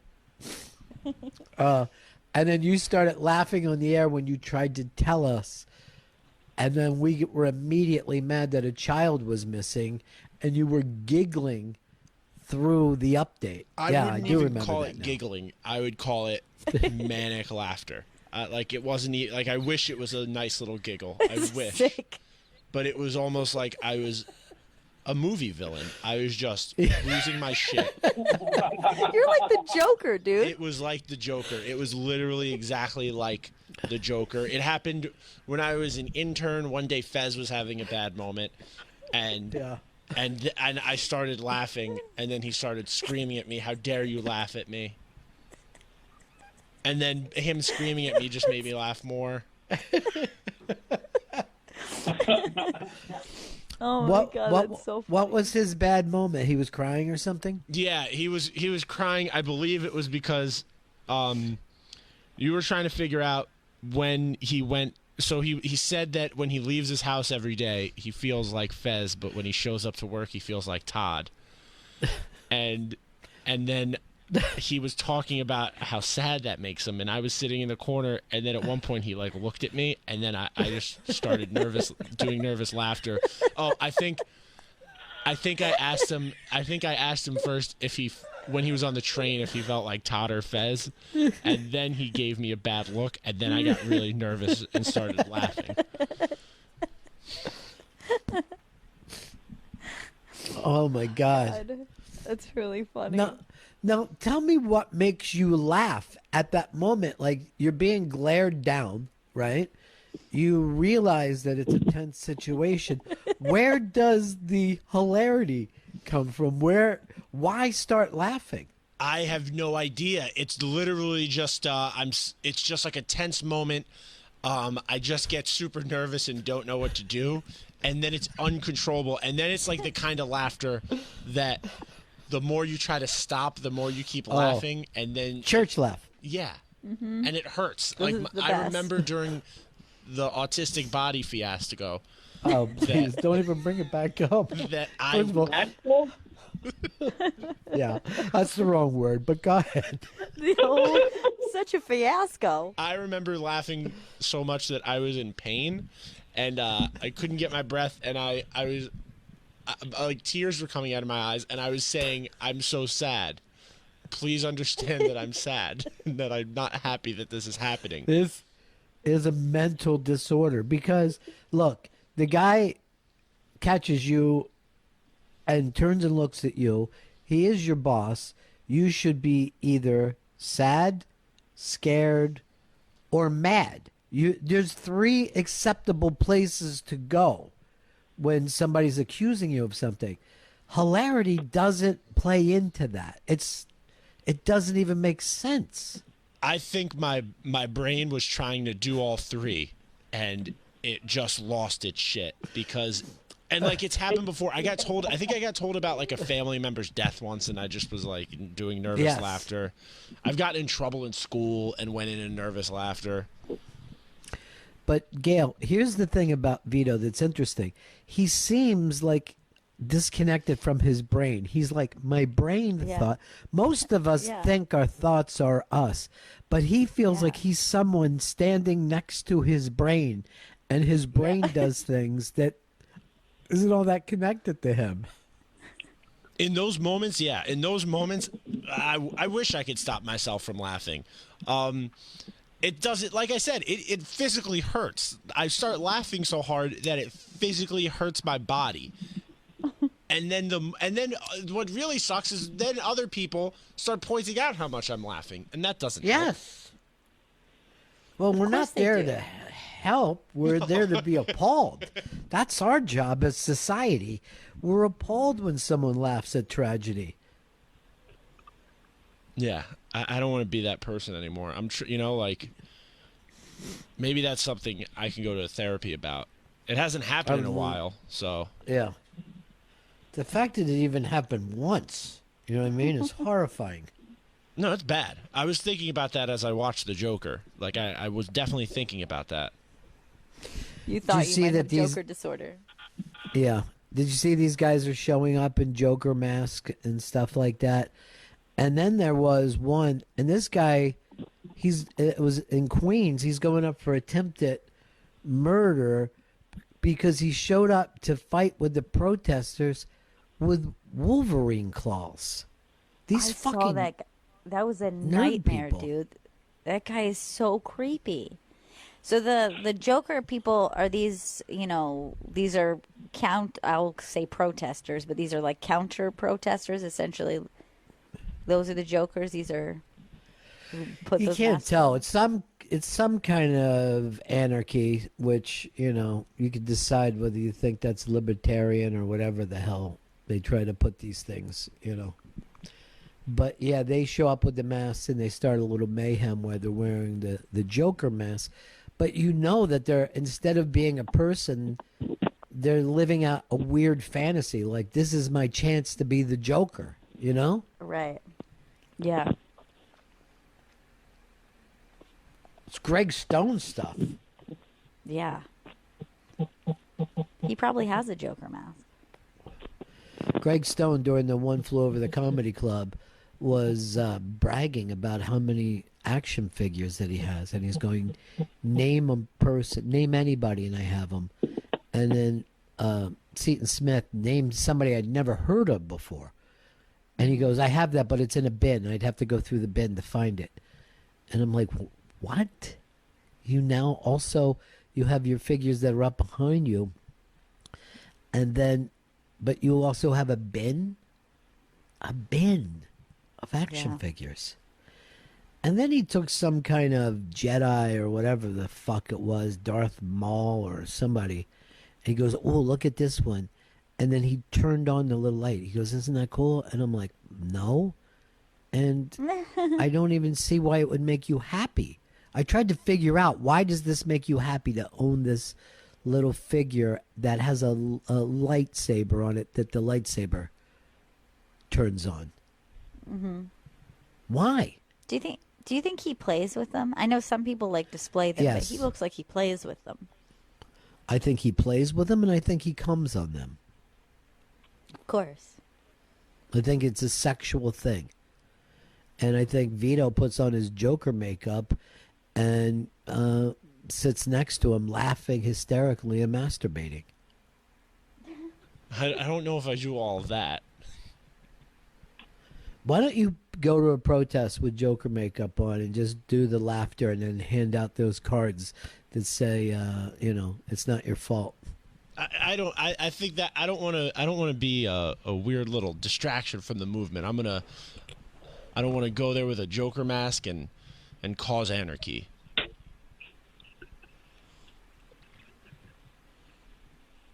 Who's the cartoonist who keeps trolling people by putting on Joker makeup? And it's the guy who he did that stupid fucking panel about working in an office. Wow, I can never think of this. It's never once made me laugh, but he's made a ton of money out of it. It's about he worked in a cubicle and then Dilbert. everybody the Dilbert fucking guy. Everybody has become obsessed because he feels like the Dilbert guy is doing a lot of anti-Black Black Lives Matter stuff. And I'm like, why are you paying attention to the fucking Dilbert guy? Who gives a shit what he does? Dilbert guy's an asshole. Scott something. I'm going to guess Disick is his last name. Probably is. It's Scott Adams. Sounds more like a porn name at the end of the day. Hey, if you want to get even with us, call us all Scott Adams, Earl, when you get mad at us. Just like, okay, Scott Adams. That would be insulting. It's like, We'll all just right, call us- Scott Adams. Yeah, that's perfect, Earl. Perfect. Good read. Let's break here, kids. Bennington. Faction Talk 103. It's the Bennington Show.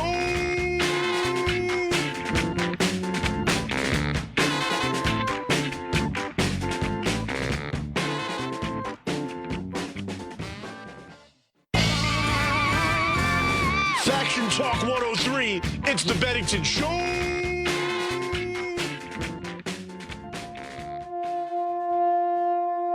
There's a new kind of Bennington show, social distance radio.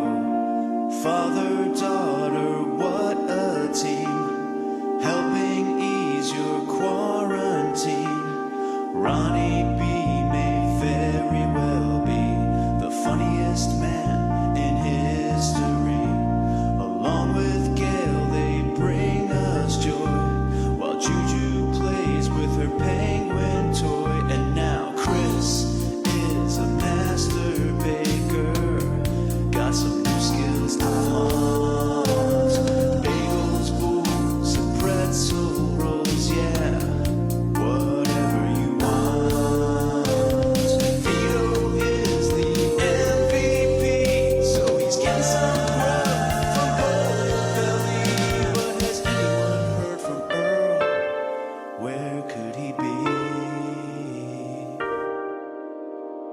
It's movie club with the Bennington, so get your popcorn ready.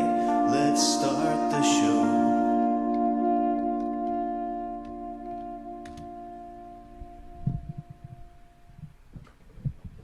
Bennington Show, and we are back. It is a Friday, ready to kick off this fun, exciting weekend and be living under kind of a weird kind of feeling here in New York City. But if you live in a place that's starting to open up a little more, this is the time to start doing it, I guess. We'll have to keep an eye on the hot spots and the spiking, but people are starting to head out a little more. Yeah, and the timing of it just feels so strange, like coming off of this pandemic, but then also emotions being so high and the protests, and the timing of it feels very strange. Well, I have to be in at 8 o'clock at night if I live in New York, which is the first time that we've had a curfew since 1943. D.C. is also going through a thing because the D.C. mayor has ordered the Army out of D.C. area hotels, 1,000 out-of-state soldiers from the D.C. hotels. Once the troops gone, and it's a very strange thing. It's going back and forth right now of, is this more harm than good? But a lot of military men and some ex-military men have said, no, this is not a positive thing. It's not the way we want the U.S. military to be known, lining up against American citizens. And also the 4 living presidents have come out and chosen the side of the protesters, saying it's a very, very important thing in this country to be able to protest, because they were called terrorists by the current president. And also Mitt Romney came out and was on the side of the protesters. So, I mean, it feels like it's cooled down a little bit. Let's hope that it has. In Buffalo, and this is the thing that's always a problem right now. So you see this thing where the guy in Buffalo pushed the old man on the street. The old man hit his head, and I don't think a human being would look at that and say, hey, that's the right way to behave. Apparently these guys get a little fired up like it was a sporting event, though. You know what I mean? You come out and, in a football game, when you're extra fired up before a game, it's a big game, you got to make sure guys don't go off sides or, pick up what would be known as dumb penalties in the game. This one, I would say, flagrant foul, dumb penalty, and you push a 75-year-old man. Everybody's got a grandfather. And here's the update there. So they suspended those guys. 57 police officers resign in Buffalo to support the cops who shoved the guy. So that's where we get with that. Does everybody think that we need police? Of course. You're not going to have a situation. You're not going to have a society without police. It's like saying we're going to have a society without firemen. It doesn't exist. But the police have to, perform. It's a responsible position. And when 57 guys are willing to resign because they think pushing that old man down and having the back of his head slam the sidewalk is a positive thing, right? We got a lot of talking to do. Which the wild thing too is when they, it was like you see one guy see that he's hit the ground and you see blood on the sidewalk, and one guy starts to kneel down and he pulls him away, like don't tend to him, and they just keep they step over this old man's body. It's really hard to watch.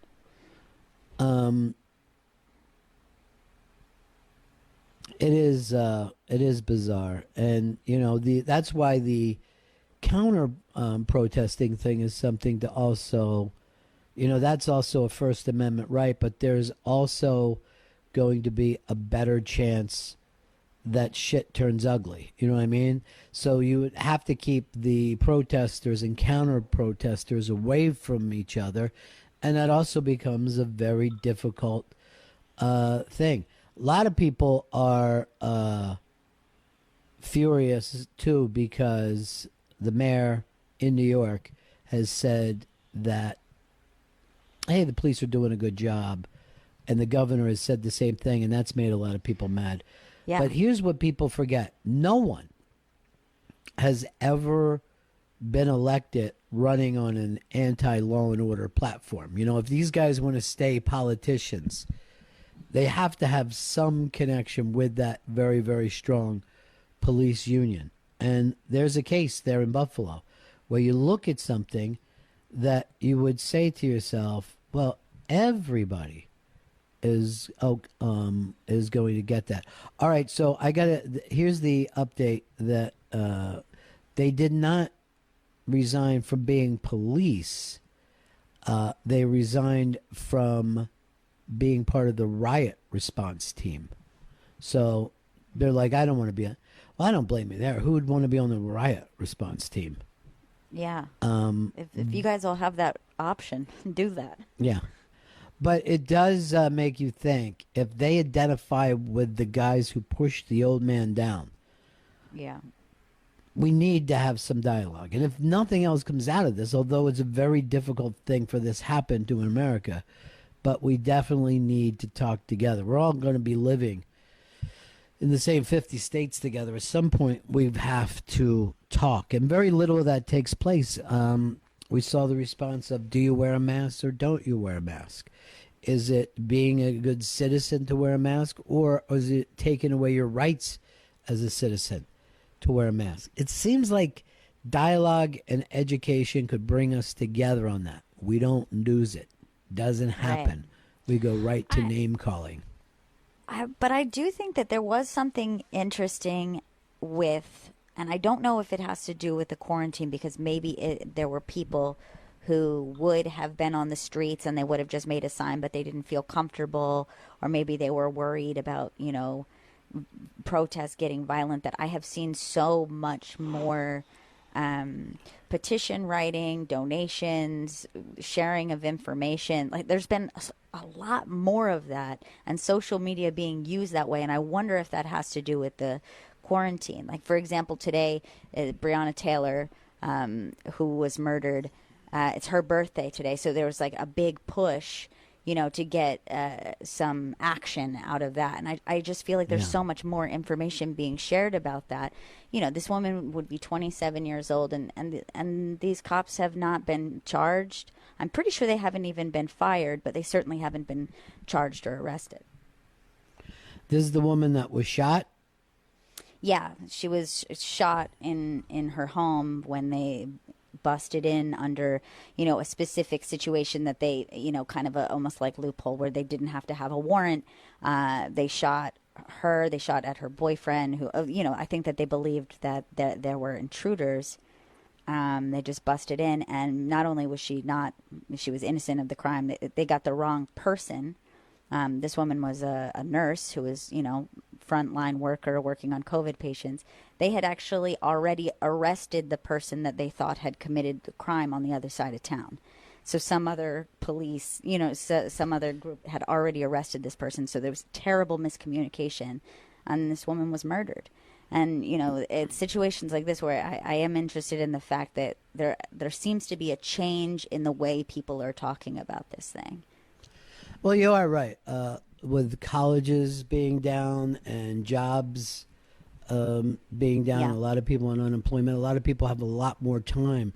Like the daytime stuff that happens now, the daytime protests. Like, I'm going to go out after work today, and I'm like, can I check somewhere to see where the protests are so I don't get coronavirus by walking through it? Like I did the other day. I completely forgot about coronavirus until I got home. And then I was like, yeah, man, the energy was crazy. There was thousands of people. And then I thought to myself, Oh yeah, I'm trying to actually stay away from individuals, and here I am surrounded by thousands of people chanting, and all excited and spitting and God, you know what I mean, and completely forgot all about it. Well, I'd like to know, Gail. Does anybody know if there's a thing of where the protests show up in New York at any given day? Yeah, I have like a couple things I can send you where they track and share information about like some of the spots because they're all over the city each day. Yeah, I know, and I never know. I walked through 3 of them the other day, and the other thing is you've got to remember that we're all concerned about spikes. One of my favorite people is coming on the show next, Gail, and that's Dean Delray. You can listen to his podcast, Let There Be Talk. It's available now wherever you get your podcasts on YouTube. And you can follow him on Instagram and Twitter at Dean Delray. Dean, buddy. What's going on, dude? Jesus Christ, I miss you, man. How's everything out west? Oh man, it's I don't even know how to comment on it, but I miss you too, man. I miss New York City. I miss comedy, and I miss coming down to the station there, face to face. Yeah. And, well, we haven't been in this station in 3 months, and you would be surprised that New York City is really not New York City right now. It's some kind of a weird frozen in time thing. But the city at night is just dark and desolate and a lot of dark buildings. It's a very, very weird vibe here. Yeah, I had the apartment on 21st and 3rd. There's 5 floors up, 5th floor walk up, and all I kept thinking was, God, I'm just glad I'm not in there because I would have I don't know what I would have done if I was just in there for 3 months, locked in this thing with, because I left New York to come back and work on this project I was working on. And then I go, I'll be back in a few months. And then, I had this neck injury and I couldn't leave. And it turned out that it turned out better because God, I just wouldn't do good in that situation, No one's doing good in it, bro. No one is doing good. I know. As a matter of fact, I was talking to friends of mine, and they're on the same block as a police station. Well, they've shut down the entire blocks. Yeah, they shut down the entire those blocks. Yeah. And what happens is you now have to go and show ID on either end of the block to get in and out. It's so weird. It's so strange. I don't even really know. I've been thinking about people are like, clubs are opening back up. You're going to go out and do comedy. And I'm like, I have to wrap my brain around how to even be funny. And as much as America needs to laugh right now, I got to figure out how to do it because it just seems any way up there would feel fake. Yeah. That's interesting. With the elephant in the room, Yeah. Yeah, there's no doubt about it. It's very, very weird. I mean, just think of the 2 things that you've dedicated your life to, rock and roll and comedy, and both of them rely on crowds and freedom. You know what I mean? The freedom of expression, freedom of being together. You really need packed rooms to make that moment happen. Yeah, and I found something 10 years ago doing stand-up that has made me so happy. I'll tell you, if this all would have hit 10 years ago and I wasn't doing comedy, I'd be like, it's coming to an end, But yeah. When you're extremely happy in life, and it makes it crazy because you feel horrible for the people out there, the coronavirus, and then of course the racism has been here since the beginning of time, but the elevation of everything, it's how much can people take, you know? It's really tough to wrap my head around, you know. I just want to help people, but at the same time, you're trying to figure out what to do. Right. I saw you post something about like losing some followers here and there because you post a lot of the stuff about Black Lives Matter. Is that even surprising to you, or is it something that you expected to happen? Well, I have no problem saying exactly what I say, and I was thinking the first thing I would say at shows from now on when I go back is when I walk on stage, I was to say, hey, man, if you're racist or homophobic or any of that stuff, just step up here and I'll give you your money back. Because what really blows me away, Ron, is I've been doing my podcast for 8.5 years.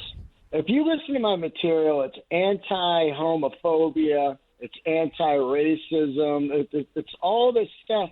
And for some reason, some people choose not to listen to that. Like, I love this guy. Like, for some reason, they tune that out. And when I posted that up, I can't even tell you. I could send you the emails I've gotten over the last few days, and it is insane, these people, you know? And I'm glad. I don't want those kind of people. I remember one time somebody said, watch out what you get famous for. I know of people that are famous that have audiences that they hate. And I couldn't imagine that, you know, because they took the shortcut, the easy route, like, oh, this will get me an audience. And then they hate their audience.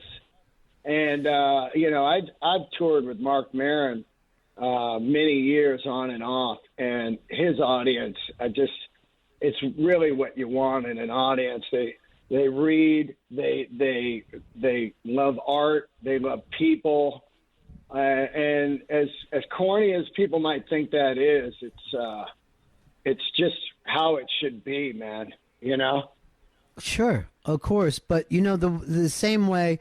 If you grew up loving rock and roll the way I did, and the way that you did, you were going to have black heroes and gay heroes very early on in life. You know, I mean, there was always that exposure.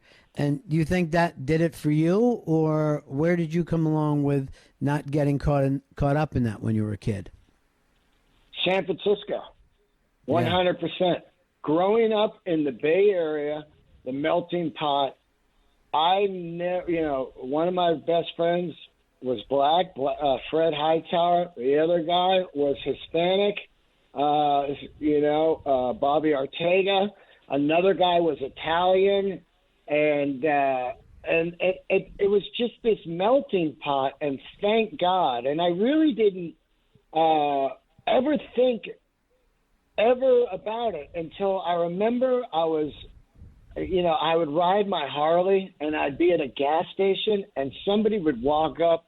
I used to do a bit about it. They would come up and they would say the most racist stuff like, watch out around here, brother.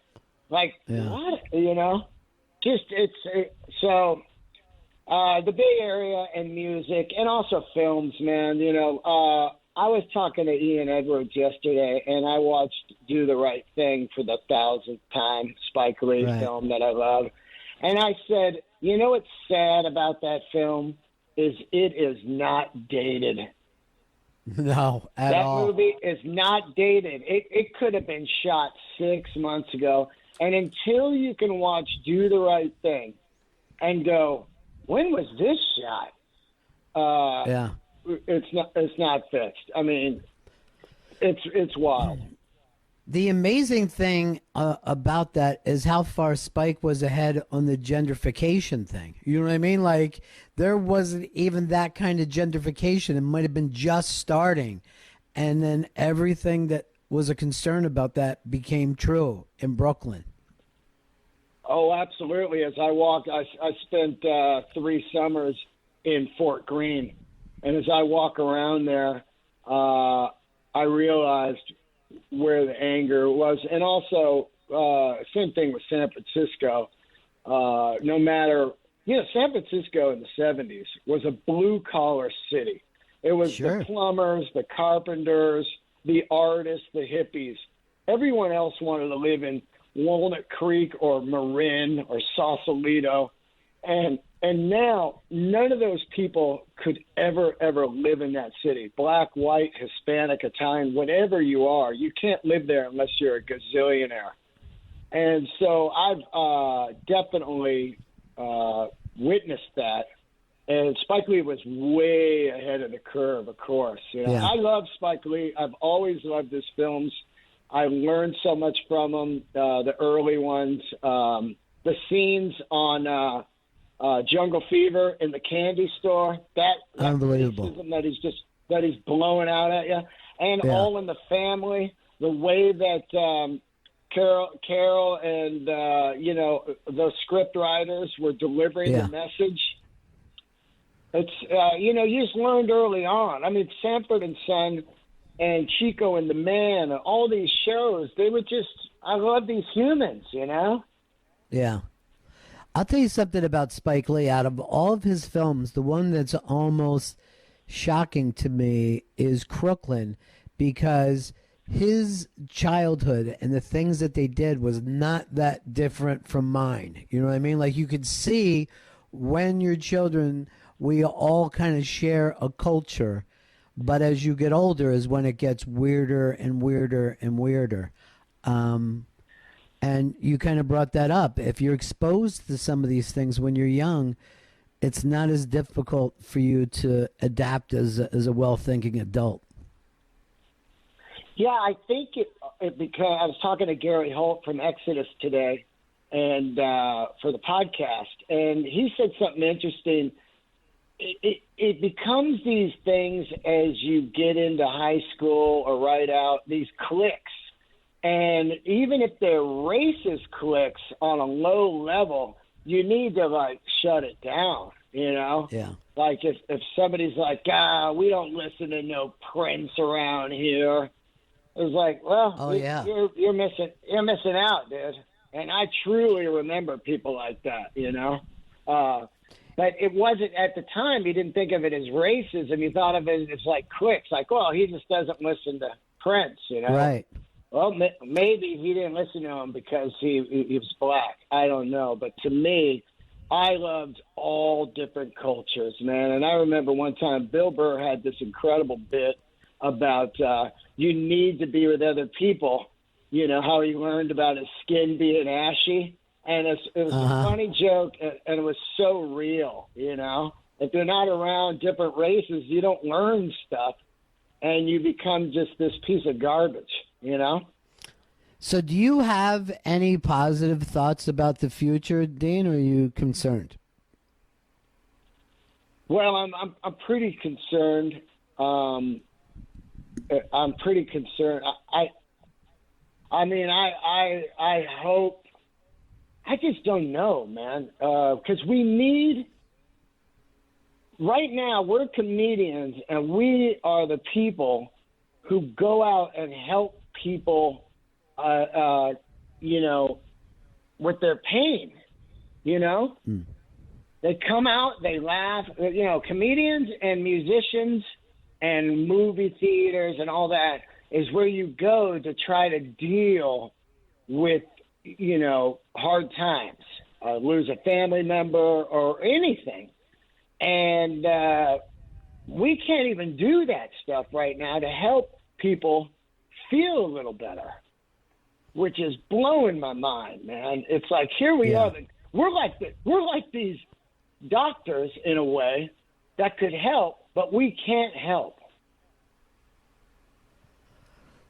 I'll tell you, the transition is going to be, it's going to be difficult, but I also think that it's going to be about the young people. When I see the protest in New York, I was out on Fifth Avenue the other day. Thousands and thousands of people came by. They were all young, and they were every nationality that you could imagine, and half of them were women. It's totally different than the kind of stuff that you would see in the 1960s. You know what I mean? It is Right. it is that these kids are already got their own culture that basically doesn't have a lot to do with us, and we've got to figure out a way to get out of their way, and they're the ones that got to dig out of this hole. We got to find some way to support them. Absolutely. Absolutely. Because, there's people in power that just don't care about any of the young people. I mean, bringing back coal mining and digging for oil and national parks and just everything where it's like, I don't care about the planet. I'm only here right now. And it's like, wow, if people thought like that when we were growing up, the planet would be, probably gone. Right. Well, when I was looking at these kids and figuring out where they're going, it was occurring to me like their favorite album hasn't been written yet. Their favorite book hasn't been written yet. Their favorite movie hasn't been written yet. You know what I mean? Like they are going to probably come up with a new spin on music and a new spin on storytelling and stuff that we might not even necessarily get unless we're willing to be open to it and, trying to figure out its way through. Yeah. It's, I'll tell you what, my blood pressure's down, from not like just grinding.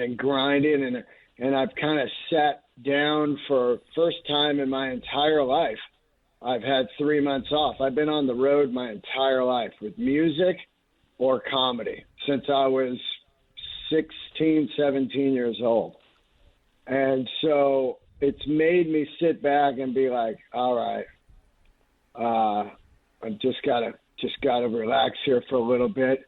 And then let's try to figure out, instead of where's my career going, how about let's figure out how can we get the neighborhood cool? How can we get the town cool, the city, these people over here, Yeah. It's so funny. Like when I was young, I grew up in the ground zero of hippies.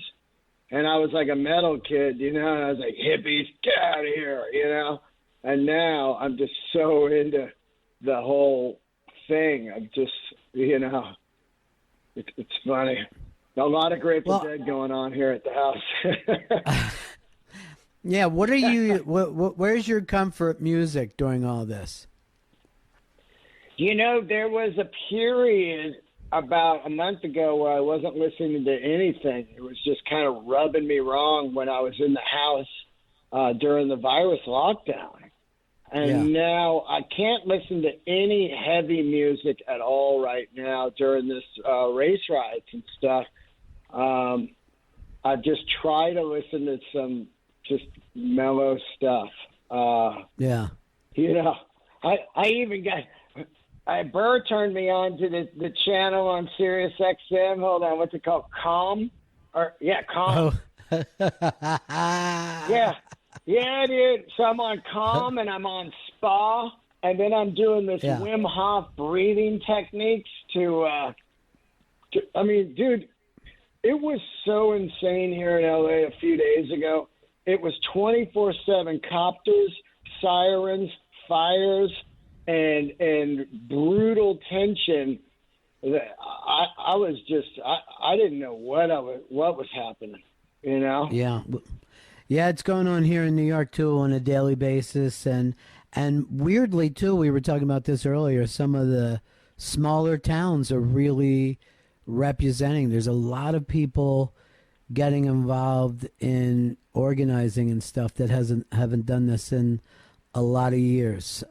It's fascinating, and is also, it is frightening. You just want this thing to be as positive as it can possibly get. Yeah. These white looters. Oh man, just white looters. That just blows my mind. Just the spin on it. They're just out there like, time to go steal. Like, what are you doing, man? Yeah, if you were an anarchist, this would be the time to come out from the underground. You know what I mean? Like you can get lost in the crowd and, do something like that. And it's to be, I guess it's to be expected. You're always going to get some of that weirdness. You see the same thing on, every way around. But hopefully we'll all, pull towards some positive goals. And, what we're worried about here in New York, because we just finally are ready to open back up a little bit. We don't want to see a spike in that coronavirus. It's pretty frightening to think this thing could lead to another spike. Yeah, the virus it shook me hard, man, because I had diabetes 4 years ago. Thank God I got myself in shape. But, a few days ago, I couldn't breathe very good. So I went to the hospital. They did an x-ray of my lungs, said, nope, you're all good. And then I got a coronavirus test, and it came up negative, which I was kind of bummed. I thought I got coronavirus 2 months ago on the road. I was just sick for a month, man, Right. So I was like, damn, I didn't have it a month ago or 2 months ago. I thought I did. I wanted to have antibodies. But this coronavirus, man, is like scary as hell. And the weirdest thing is, just 3 months in now, we just wear masks now at all times. That is just like, I'm in the store looking around. We're just like, it's like a sci-fi film, man. I know. And how quickly, we're adapting to that. I go outside of my house. People are wearing masks everywhere. There's police presence around certain buildings. And I just move through it now. And, at first I was like, oh, my God, I feel like I'm in another reality. But I've kind of accepted this is it now. I don't know how long it'll take to transition. You brought up your diabetes. A lot of people ask me how I lost weight, and it is because of you. And then also Will Savence are the two people who neither one of you preached it, but you both told me about getting off of sugar. And it's been really life-changing for me. So I wanted to throw a thanks out to you. Yeah. A lot of people are going to hate. Hey, a lot of people are going to be like, hey, how did you do that? I go, you're not going to like it. You know what I mean? If I told you, it'll freak you out. But I feel totally differently, and I don't have those weird mood swings and stuff like that. My body's reacting differently. Because when you first told me, I thought, oh, I couldn't do that. You know what I mean? But it's a better way to live. It really is. Dean, man, let's stay. To me, it's I can't think of any other way to live now. Yeah, let's stay in touch, buddy. I love you. I'm glad that you're safe, and I love following you on Instagram and seeing what you're up to. Let's stay in touch, all right, buddy? I miss you so much, all you guys down there, and shoot, man, I just hope everybody out there, we can turn it around, man. All right, love you, kid. Talk to you soon. Peace. Love you, buddy. See ya. All right, Dean Delray, one of the real originals. He's not only a terrific comic, as you know, he goes out on the road all the time with Mark Maron and Bill Burr, and he's also a great guitar player. He knows everybody there is to know in the music business. He knows the biggest comics and the biggest musicians as a peer. It's such a strange, unique scene that he's into. So let's plug all his socials, Gail. You can check out his podcast, Let There Be Talk. It's available wherever you get your podcasts, and it's on YouTube. And you can follow him on Instagram and Twitter at Dean Delray. He's just one of those cats, man, that I met him. The first time I met him, I'm like, damn, I feel like I know you from somewhere. You know what I mean? There's always some guys that come into your life that you're like, I can't believe that we haven't crossed paths before, because we've kind of jumped past the first couple stages. of friendship. You know what I mean? Right. Like you just go into like a heavier kind of friendship with him than you do a lot of other people. It's the exact opposite of Vito, where he's got that uncomfortability where he laughs at tragedy. Right. This is the opposite. Sounds like the baby's woken up, huh? Yeah, she did wake up during Dean. Yeah. He'll do that. He has that kind of energy. You sent me some great pictures of her today, too. Just love them. Yeah, She looks we try so to much get older to me. I know. She's grown a lot over these last couple months. She's changed so much, and but her talking. It's like she's a whole new kid. Yeah. I've never said that you were happy that you got more time with her, so I can't tell whether this is enjoyable or an extra stress. Sometimes it is hard to see that as a positive, but I do think that because, it reminds me of the time that I had with her when she was a newborn and you couldn't be together 24/7. So every little change, was under a microscope like that. And it's unique to be able to have that time again, where all these changes are happening on a daily basis and you're spending every minute together. I remember when I said, why don't you just bring her to work? We'll put a playpen there. And you're like, oh, we can never do that. And then basically now she's at work with you every day. You know what I mean? I know. I was like, she can't be really contained. is. She's crazy. Yeah. She does have a Dean Delray amount of energy. She There's does. no doubt about it. Yeah. We got some cool stuff planned for this weekend. We're finally getting into doing some of the specialty programming. It took a little while to get everything up and going because it's not as easy to record as it was before, but we got the GPS for this weekend, and it's stuff that came out during the quarantine, some of it written and recorded during the quarantine. Matter of fact, Earl just told me that Elvis Costello put out a new single today. It's always weird that you never know when new music is going to come out. It will, and when I was younger, it was announced like it was the summer movie. You know what I mean?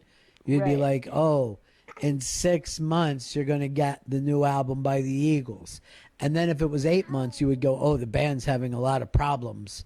I don't know whether it's recording or with each other. I remember that happening with Petty during the Southern accents. We're like, what is going wrong? This album, it's taking forever. Yeah. Now you just never know when an album is coming. GPS, that's 3 o'clock on Deep Tracks. A lot of great bands. Rolling Stones are part of it. Your favorite band from when you were younger, The Strokes, are in there. Yeah, they have a great, great new album. So I was excited to include one of those songs for GPS. Fiona Apple is all part of this. It's a really cool one. I'm very, very happy with it. I love it. All right. And then, of course, later on that night, I think 6 o'clock, I believe, we're going to do One Flew Over the Comedy Club. A lot of great people in that, too, Gail. Yeah, that's Sarah Tolamash, Adrian Iapolucci, Greg Stone, Seton Smith, and that premieres tomorrow, 5 p.m. East, here on Faction Talk. There was a point in that where we were, I brought up, what do you guys miss? And it was something that Dean Delray just kind of touched on. It's just like being with everybody, you know what I mean? And all 4 of these people that are in the One Flew Over the Comedy Club, I remember each of them the first time I saw them on stage. Like I can remember thinking exactly some level of the way I feel about them now. You know what I mean? Like I was able to discern so much from the way they create being the way they are. Right. You know what I'm saying? And I remember the first time I saw Sarah Tolamash, I remember thinking, oh, she works at this a lot harder than I do. You know what I mean? Her stuff is really, really clever. And when I saw Adrian the first time, I was like, oh, she's way braver than I am on stage. You know what I mean? Like, she's totally braver than me. And in Seton, I was like, she's boss. I remember thinking, oh, he's terribly cool on stage. Like, that's incredibly a cool way to handle and present yourself. And then with Greg Stone, I remember thinking, oh, what a nerd. What a nerd. But I loved them. You know what I mean? All four of those people I loved right away. And then I loved, and you don't think about this at the time, but you love that relationship that you have with those folks where you see them, you're working together, but everybody's an individual. You know what I mean? Like everybody, all four of those people write and perform terribly different from each other, and yet they could all be in the same show. It's fascinating when you think about it. Yeah, and all like comics are buddies with each other, which is so cute. You're buddies because you have this shared experience, and a lot of it was, hey, that's a great audience, or oh, those people suck. You know what I mean? Like it's almost like talking about the audience is sometimes it reminds me of talking about the weather. There it is, and there's not a lot you can do about it. Do you have an umbrella? Right. You know what I mean? Do you have air conditioning? Do you need sunglasses? But the audience is the audience that day. There's not a lot you can do about it. Right. All right, we are getting ready to wrap this one up. Earl, do you plan on being out this weekend at all? I'm going to go to the march in Washington Square. There's going to be a gathering in Washington Square Park. So you're going to that one? Yeah, there's going to be one, I believe, between 2 and 5. It starts in Harlem. It's going to work its way all the way down to Washington Square Park, and I'm going to try to hit the park and check that one out. And then I'm probably going to head over to Union Square, and then, try to get home before the curfew, assuming that there is one. I think if the curfew. Well, there is. Yeah, there is the curfew, but you don't know when exactly it's going. How they're going to treat it. Are they going to be angry about it? Are they going to just say time to get home? And it's changed every day. Like the first day, they gave everyone like a 3-hour window. But yesterday, it was like 8:30. They just started rounding people up and clearing people out. So, and frankly, it should be done. Like De Blasio can end this. Cuomo can end this. I'm standing by the assertion that De Blasio will not finish his term. He's going to quit. Earl, that really doesn't matter to me one way or the other. I know a lot of people like to play crystal ball, but it doesn't matter to me whether he goes or quits. I try not to let the mayor, the governor, or the president make me feel how I feel about that day. You know what I mean? I very rarely run into any of the three of them. I am more likely to run into my neighbors right now. Oh, here's an article that we should have been on. Maybe we'll do this on Monday. I think it's The Guardian, Earl, has put out the greatest UK number ones. It's always funny, Gail. I don't know whether you've ever done this, but if you go back and look at the Billboard stuff, that you will see that the UK number ones, not all of the American bands land over there. And at the same time, some people get very, very big there that don't get nearly as big here. You know what I mean? Like, most Americans don't know, like, Ian Dury and the Blockheads. Most of them don't know Kate Bush as being, like, a regular name. Like a mainstream name, or Robbie Williams. But some of those people were so massive there. I remember Slade was a rock band in the 70s. Massive, just kind of dipped into the American market. Same with Oasis. you know? Yeah. So Motorhead we'll had play top around 10 with that on. What's that? Said Motorhead had top 10 albums in the UK. I don't think they ever had one here in the States. So there you go, or Motorhead. So maybe we'll fool around with that a little bit on Monday. All right, that is about it for us. Chris Stanley, are you going to be making any bread over the weekend, or is this a chance for you to go in a different direction? No, I have a task ahead of me, and that is making a pull-away bread that will be for Bread Bros this week. That's my I'm big boom this excited. weekend. You've taken my suggestion. That was all aimed at Gail. I am doing sushi night tonight. It's my first takeout night in 3 months. And by the way, I would never do takeout sushi. Normally, I would go sit at the bar. Like I said, this unbelievably great sushi restaurant is 70 feet from my house. And it's the first time that I'm going to be getting food from there in 3 months. Vito, you got anything planned this weekend? Not really. I got some workout equipment that I'm gonna bring to the little park behind my apartment. So that's probably it. I want to say happy birthday to Adele. Happy birthday to Adele from the Stan Lover. And also, I forgot to plug this, but the person who came up with, who sent us a thing about GPS quarantine, let me find it in here. I wanted to give him a shout out. Very, very bad at that lately. And Chris, I think you have it, right? Yeah, I'm pulling it up now. I had the individual's name.